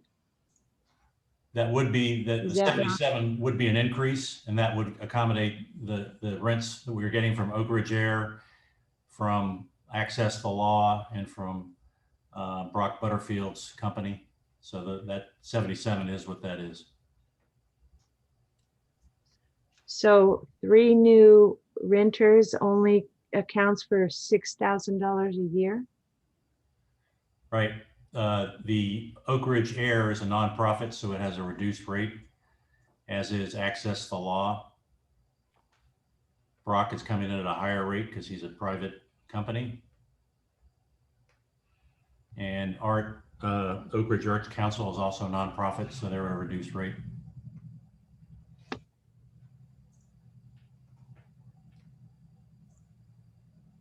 What police department idea of moving in there?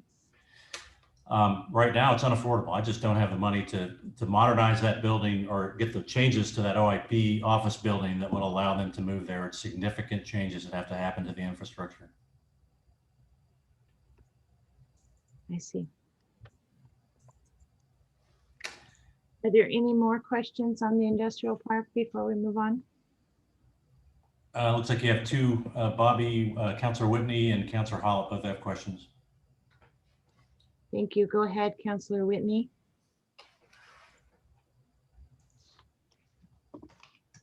Sorry, I don't have a question right now. Thank you. Okay, Councilor Hollett. So I just wanted to clarify that the infrastructure on Kokanee, so I'm assuming, that infrastructure was done so that we could sell those lots. So does that mean since that those lots will be able to charge more for them and price them accordingly if that's going to be done this next fiscal year? No, actually, the utilities are extended just to make the lots even leasable or saleable. I know the USDA prefers lease, and we're happy with the lease as well. But it really would be a city responsibility if we did sell something on Kokanee to get utilities there. So one way or the other, we have to assume that expense. However, if we do come through with this biomass grant, that would hopefully fund some of that amount of money. So there would be a return that we could get retroactively. Thank you, Brian.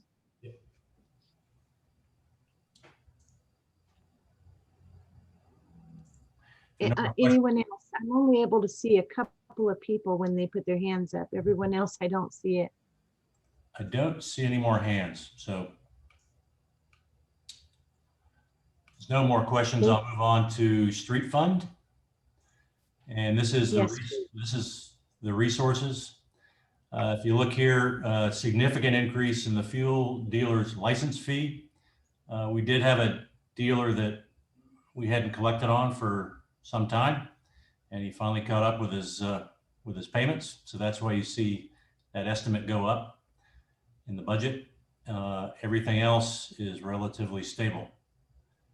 To move on to personnel, the same situation as you saw at OIP, that worker at wastewater, we removed him and reallocated that FTE. Everything else, there's some, and what that does is it also impacts the benefits that you see here. So if you remove that individual, the benefits that you pay for that individual also get removed and put to the wastewater fund. So that's why these numbers on the right-hand side, health insurance, PERS and the like, are reduced as well. For M&S, you're looking, and this kind of is our department heads and our people being good stewards of your funds. They've done their best to reduce, and you can see that reflected here in a 6% reduction in M&S when things are getting more expensive. So primarily, I guess the utility, they've been down in utilities and a little bit on the lights and the like, and fuel. To move on to capital outlays for streets and transfers. You see another capital expenditure here proposed, and that would be for the street sweeper. And this is $200,000 estimated. I'm working with LCOG and with ODOT to try to get CMAQ funds to fund this, because that is an eligible expense. The issue right now is with CMAQ funds and a street sweeper is there are very few street sweepers made in the USA, and we have to buy one made in the USA. So we're working on maybe alternative arrangements to figure out a way to do that. Other than that, it's unremarkable. Any questions on streets before I move on? Yeah, just real quick, this is Counselor Bjornson. What does CMAQ stand for? Boy, 1 second. Tell you in 1 second. Mitigation air quality, but I can't remember what the C is.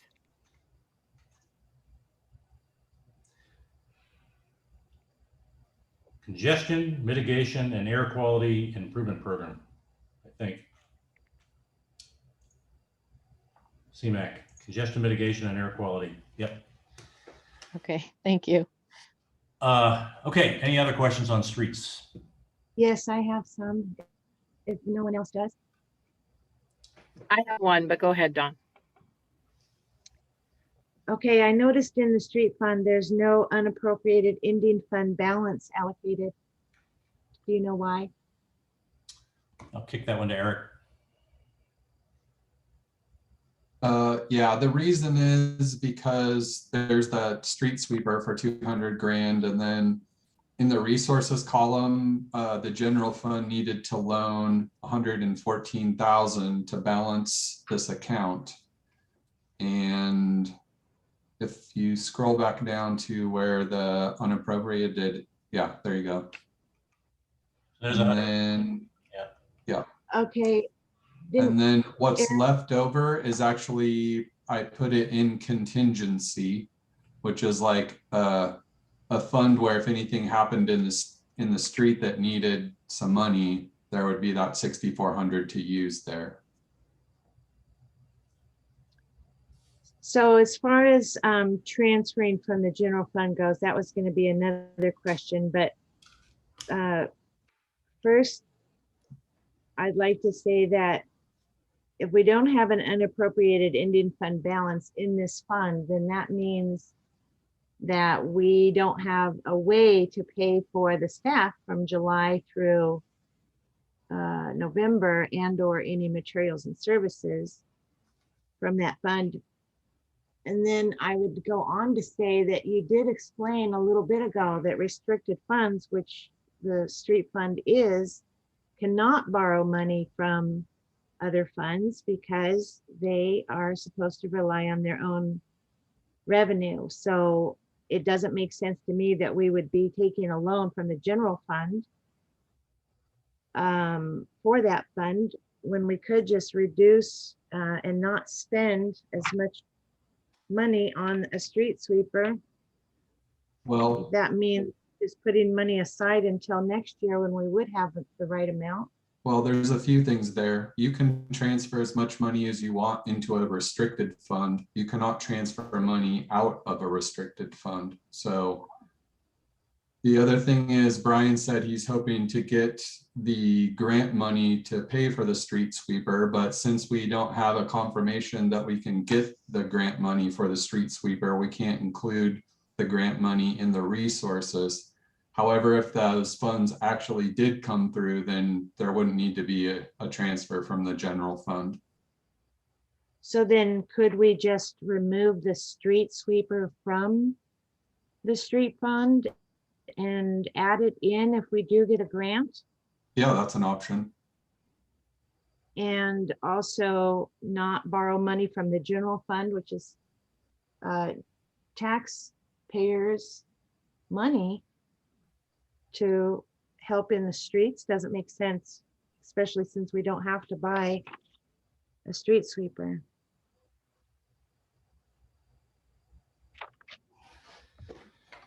Well, I would, Those Can are I all have a- I guess I would yes.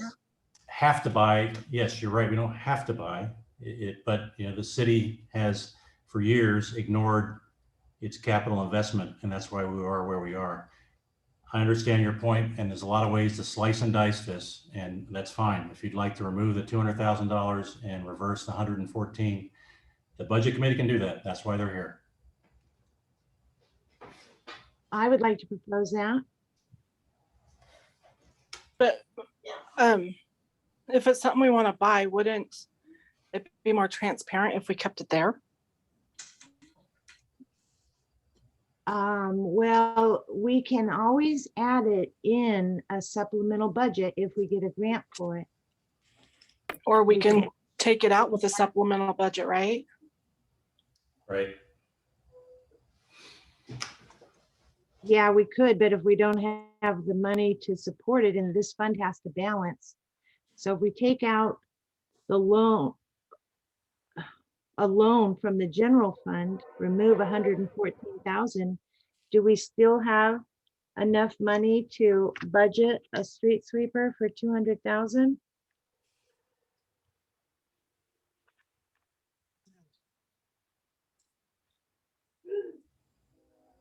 No, the transfer exists, was be to fund the street sweeper. Okay.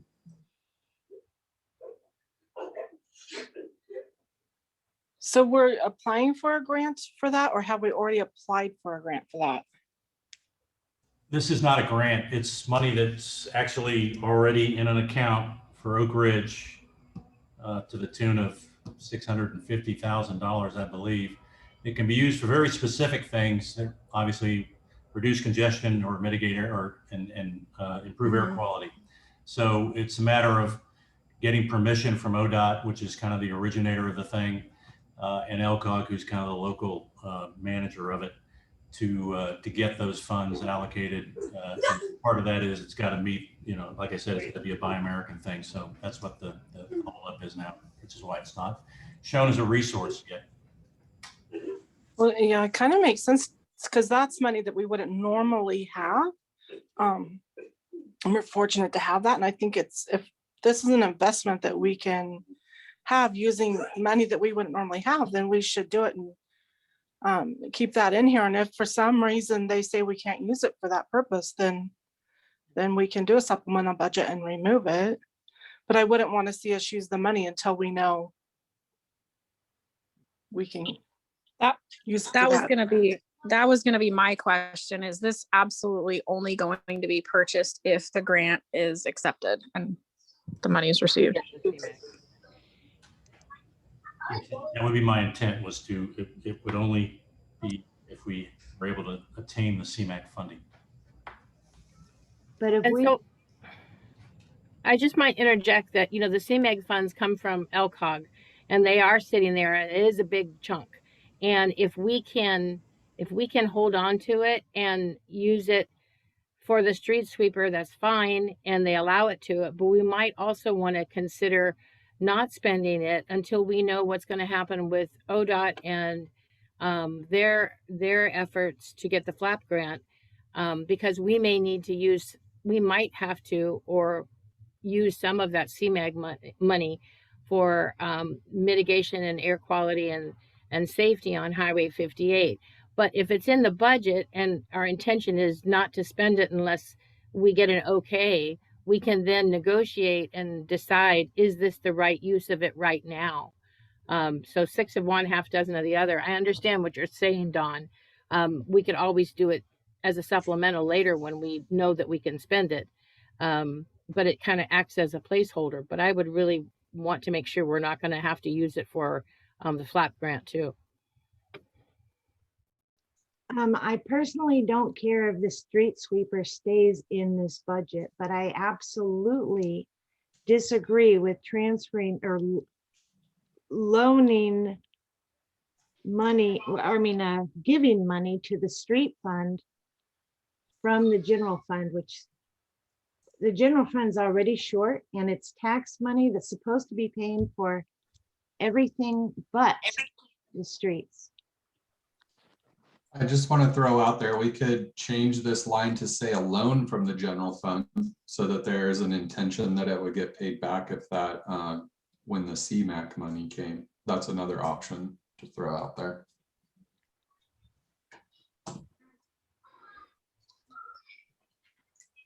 That sounds like a more transparent option. Hey, Dawn, I Yeah. have my hand raised. Are we still calling on people? Sorry, Chrissy. That's okay. I'm just trying to figure out where I can interject and not be rude. Yes, thank you. Go ahead, Chrissy. So I heard Mayor Holston said that the money might be used for, there's a possibility it might be used for something else other than the street sweeper. So my thought is then, if that was the case, we would have to do a supplemental anyways, right? Because it would be a change to where we allocated the money in the budget. Yeah, and I'm not even sure that the FLAP grant would be in this next budget season or not, but that's something we need to verify. Either way, we want to make sure we have money to be able to work alongside ODOT as we do something on the highway, if indeed it gets to that. And the flexibility of having, I kind of agree with you, Dawn, as far as the, transferring money out of the general fund into the street fund. If they're both taxpayer, they're both for the benefit of our citizens. It's not going to waste. But at the same time, I would like to not see us transfer money out of the general fund into the street fund unless. But so if you leave it in the general fund, Eric, does that mean you can put a earmark on it so that it won't go away just in case? I mean, how does that work? What do you mean, leave what in the general fund? If you left that money that you were transferring into the street fund in the general fund, could you earmark it so that it was something that we knew we were holding on to just in case we needed to do a supplement into the street fund to get that piece of equipment? Well, the 114 that's coming from the general fund is only to make this street fund balance right now. The understanding was we wouldn't buy that street sweeper unless we had the grant money, which is not shown in any of these documents. So I guess it's kind of misleading the way I did it. In reality, the grant money from CMAQ would pay for the street sweeper. So that 114,000 from the general fund is really not going to be needed. So it'd be, Are- it could be taken. Why are we putting? Why what?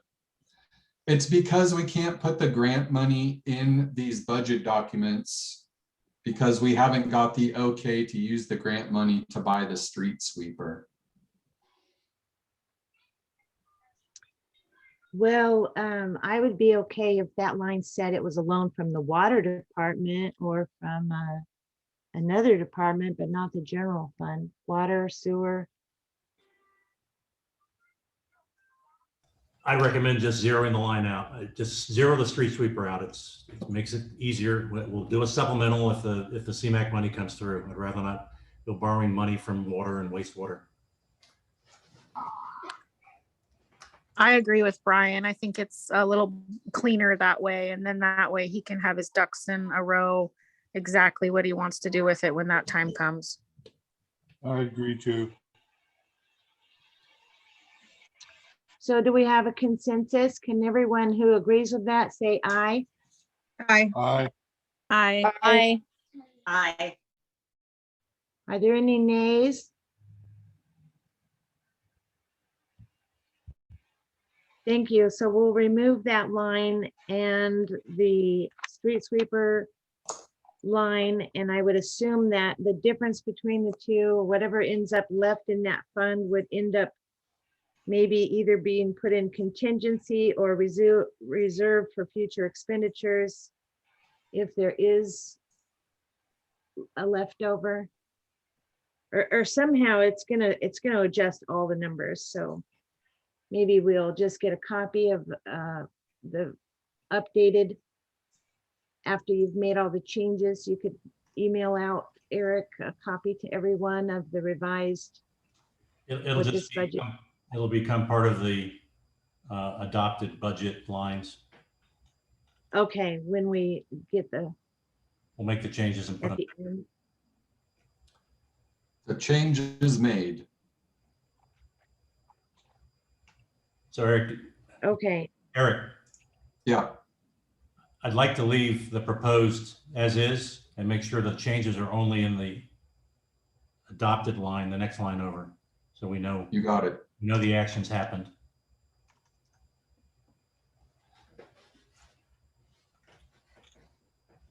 or it would actually be in the approved column, Yes. approved by budget. Next line over. Yeah. Anything Okay, else? so then I had more questions.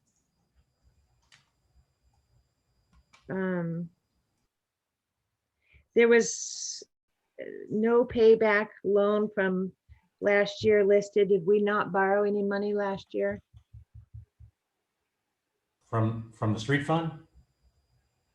We can't. Yeah, the borrow from- street fund. You can't borrow from street fund.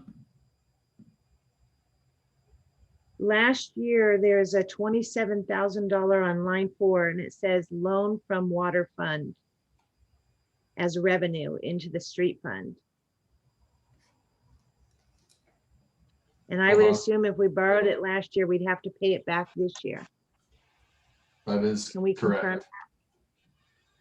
I'm checking it right now. Okay,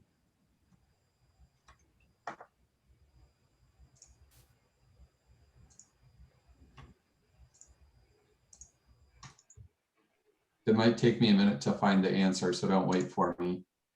okay, I'll go on to my next question. It's more for Brian.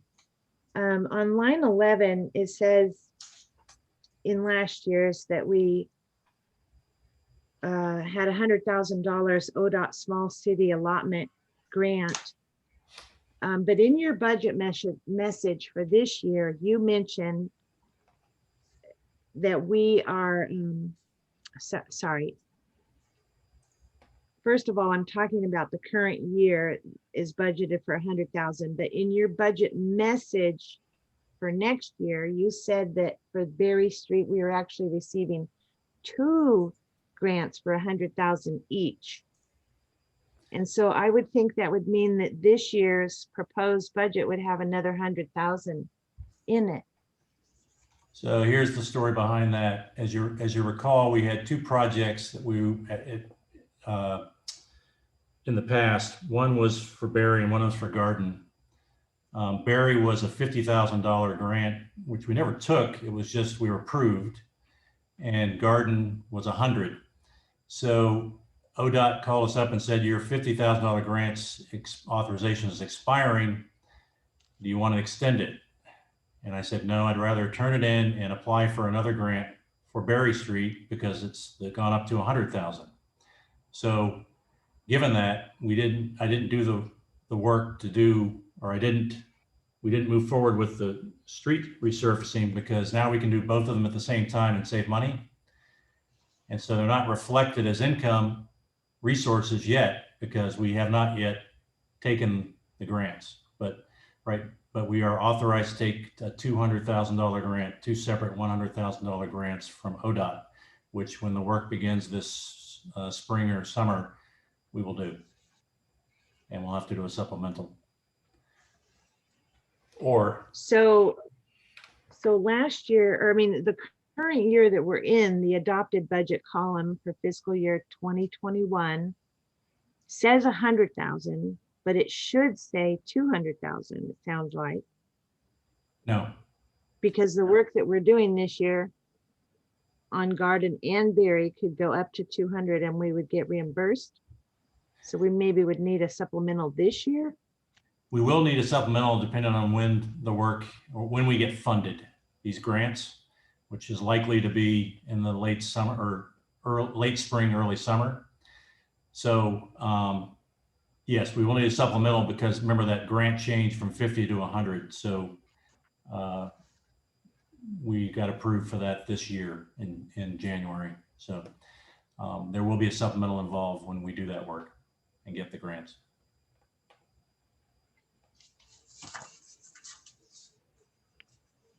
Okay. So you don't think that we need to add any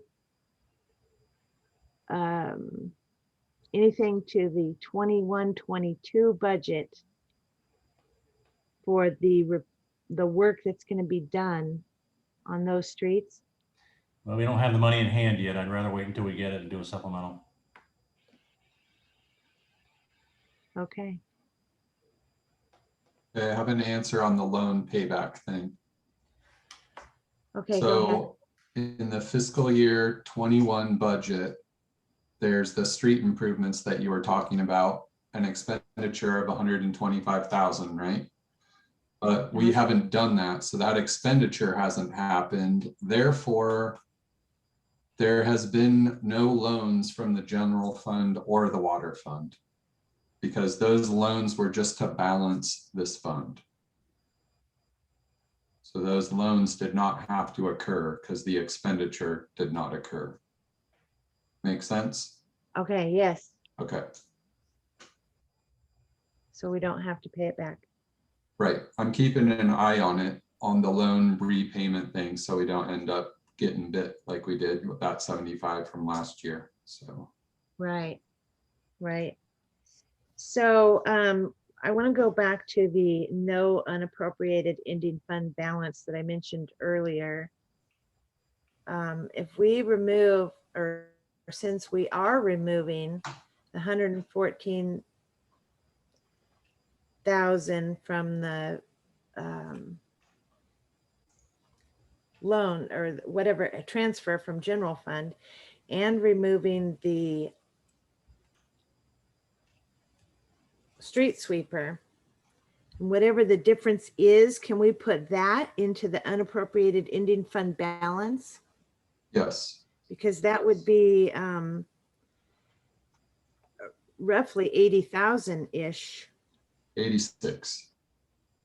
And that would be perfect for covering materials and services and wages for the first 5 months of next year. Because we need at least 40,000 for wages alone in those 5 months. You guys just lost me on some of that. I'm sorry. I'm not following all the way. I can explain. So in this current proposed budget, we are proposing to receive revenue from the general fund, which we have now agreed to take out of there. So we won't be receiving the 114,000 as revenue. We've also agreed to remove a $200,000 purchase from the expenditure line. So the difference is around 80,000, 80 some odd. I'm not good with math on the fly. It's 86,000. 86,000. So I'm proposing right now that we would put that 86,000 in the line 72 in the street fund, is called unappropriated ending fund balance. Currently there's zero budgeted there, but it's recommended by the state of Oregon that any fund that has personnel costs should have a number in that column as a budgeted amount. And the reason is what unappropriated ending fund balance means is money you're setting aside to pay wages and materials and services in the beginning of a new year from July 1st until the tax money comes in November. Having zero in that line means we don't have any money set aside. We've spent all of this whole budget, by the end of June, and there would be zero,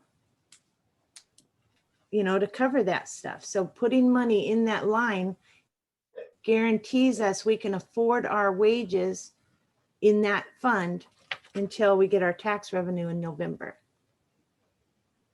It's something the city hasn't been doing for many years, and we need to be doing it. That's why we have to keep borrowing money, tax anticipation notes and loans from other funds, is because we don't have cash to pay those salaries between July 1st and November when tax money comes in. So I get a little lost in some of the explanations, the detailed explanations that you were giving. So wouldn't that,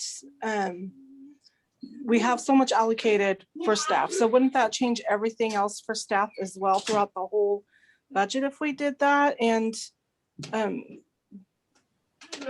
isn't it already consistent, or is that by not having that there, is it leaving it inconsistent? Kind of asking Eric what he thinks and if we've done what we need to with this, because I'm confused. Everything Dawn said is right. There is, we learned at that budget training meeting that what she was saying, that unappropriated ending fund balance, if you're really planning ahead with your budget, you can put enough money in there to make sure that you can cover all of your expenses for the following year. The city hasn't been doing that before, and it's something we should seriously consider, but that requires a lot of fiscal planning and looking years ahead instead of just looking at 1 year. So I'm not really sure that we can do that yet, but if there's a number in that unappropriated fund balance, it's not going to change any of the money that's allocated above this number. That unappropriated ending fund balance is a number that would roll to the FY23 budget. I don't know if that was any more clear. So can it be moved with the supplemental budget later next year, or does it just have to stay there and we can't touch it until the following year? It does have to stay there, and its intent is to roll to the next year, but you can put money in contingency.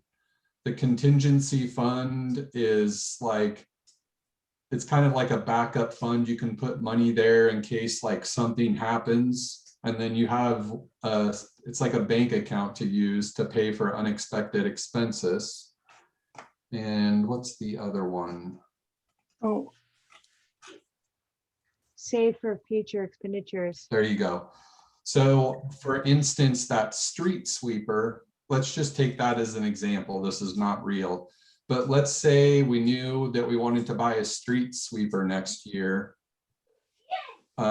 In 2 years, we could put reserve for future expenditure could be a line that's near the unappropriated ending fund balance. And we could put 100,000 in there. That 100,000 would go specifically to saving for the street sweeper. So kind of the three ending amounts you can have are a contingency, which is like a bank account. Maybe you're going to spend the money. Hopefully you don't have to. An unappropriated ending fund balance, which just means you expect that money to roll to the next year. And then the reserve for future expenditure, where you're trying to save up over a number of years to pay for something like 10 years down the road or whatever. Okay, so I guess so if I'm understanding this correctly, I think my stance on this, if we're going to do anything with that money and move it somewhere, I think it would be smartest to put it into contingency because our budget is already so tight. And that way we don't tie our hands with that and we can still use it, right? Yeah, when I went through the budget, I tried to put some money in all of the funds contingency fund, just in case something happened. There would be money there that we could use either with a supplemental budget if we needed to, or just use it. Okay. But so like, say, I don't want to get too complicated, but like the OIP, right? We can't, no one's really using any money in the OIP, so it kind of just ends up in the unappropriated ending fund balance because we don't really need to have a contingency and we're not saving the money for anything. So that's like one fund where you would kind of expect the unappropriated balance to be a fairly big number. Okay. But Eric, on that line, since there's very little salary in the OIP compared to the street fund, it would make sense for part of, if we have extra money, to part of it to be contingency in the OIP and only put into the unappropriated ending fund balance an amount that is equal to what we might need for the little bit of salaries. And I would like to mention that I disagree with Bobby on not putting the money in or putting it into contingency versus unappropriated ending fund, because this fund does have a significant amount of wages, $96,000 in wages in 1 year. And if we don't have money set aside to pay for the next 5 months after the end of this year, then we could, if we were to spend this whole fund, we would have to borrow money to pay wages. That's not exactly true because the revenue is going to be coming in starting in July as well in the street fund. But your overall concept of that unappropriated ending fund balance is correct, but there's also revenue coming in to that That's fund true. as well. That is true. But is it enough to cover the wages? Well, I've kind of just been following what's been done in the past and it's worked. So, I mean, we really would need to sit down and look years ahead in order to get those unappropriated ending fund balance numbers to include all the wages and benefits between July and November. That is what? That's 5 of the 12 months of the year. So you're talking about almost half of the wages for every fund being set aside. That's a lot of money. Or we can take out tax anticipation notes or loans, which is what we've been doing for the last probably 3 out of 5 years in the general fund. Well, we didn't have to take any tax anticipation notes this year, and I can't really comment too specifically on years past, but we borrowed from water and right. The sewer, stormwater. Yes. I'm agreeing that making it a goal to have that unappropriated ending fund balance cover wages for 5 months, that is a great goal. I totally agree. I might interrupt for briefly. It is 8:10, Chair. Oh, thank you. Thank you. So I think that was my last question. Does anybody want to continue this meeting? We would have to vote to add it on, or we can carry over and maybe schedule another meeting. What's the feel of the committee? Well, I do not want to continue. I've been in the bathroom on and off this meeting with a sick child. So I am not in favor of continuing if at all possible. And there was a meeting already for the 29th of this month. The third budget committee meeting. Right, This is Counselor Hollett. I would prefer to end as well. I've got kids that got to get to school in the morning and all that kind of stuff. Okay. This is April. I'd prefer to end as well, if possible. This is Counselor Bjornson. I'd like to end as well, but can we add another meeting before the 29th? I think that's 3 weeks away, and I feel like we still have a lot to get through. I don't think we have enough time to add one before the 29th because of the way the rules work on that. We only have to advertise for public hearing ones in a certain amount of time ahead. But a regular meeting is only, what, 24-hour notice like all other meetings? No, budget meetings have a different parameters they fall under. They don't, you have to have, it's not just 24 hours. No, I think the shortest time frame is 5 days. I'm trying to look it up Yeah. really quick. Yeah, it's 5 or 7 days. Okay. I recommend just compressing the meetings in May if we get behind, rather than try to add it on in the middle of April. You mean add on later if we get behind? Yep. Maybe in May? Yep. Okay. Well, I how would does prefer- everyone else feel? Well, I prefer not to do another meeting before the 29th.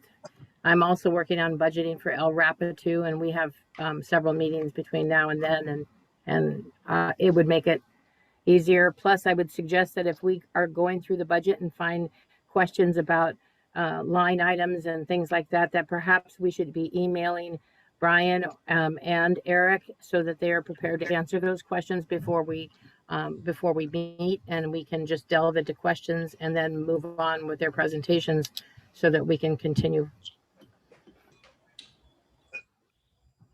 The posting requirements are between 30 days before the meeting and 5 days before the meeting, just so you know. Thank you. This is Counselor Hollett. I do have one concern. If we have more than one, we have to add on the end of the calendar. That does push us awfully close to the deadline. And this city has been in that predicament twice during my short time being a counselor. So I think that's something we need to consider too. My thought would be not to put it at the end, but to put them in between the meetings we have in May. Okay. How many meetings are currently scheduled in May? One. So you're proposing that we add them between April 29th and May 5th? Or There's a meeting at the end of May. There's a meeting at the end of May. My choice would be to add them between 5th and the end of May meeting, or the public hearing. public hearing scheduled on the 12th, so can I get more people talking about, do they want to fit one in the next 3 weeks, or do you want to wait and have several meetings for the 3 weeks after that, or 4 weeks after that?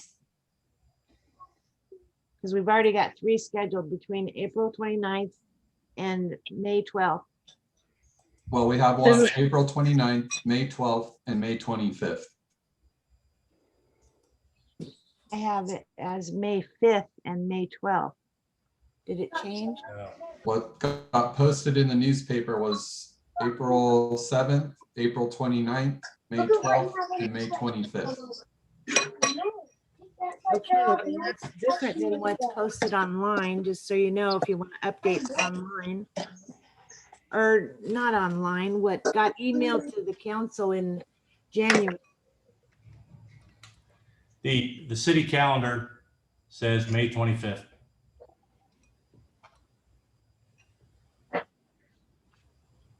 So This is I would- Counselor Hollett. I just wanted to say that I'm okay with having another one before the 29th. Or after. Thank you. Yeah, I was just gonna suggest maybe we post two meetings between the 29th and 12th, and then the 12th and the 25th. And if we don't need them, then we don't need them. Because I feel like we're going really slow through this, which is good. It means we're being thorough, but I think just it's would good that we- prefer not to get them all stacked up in June. Yes, I agree. I agree. Where's your sense of adventure, Chrissy? Hey, I've been there twice. I don't want to do it again. It's not a fun June. We have both been there.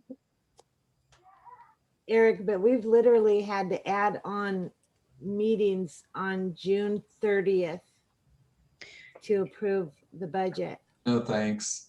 Are we gonna add another meeting in before the 29th or not? Because I need to get it going. So it looks like people are saying yes. Are we doing this or not? Okay, how about if we let Brian pick some dates and propose them to us by the next meeting?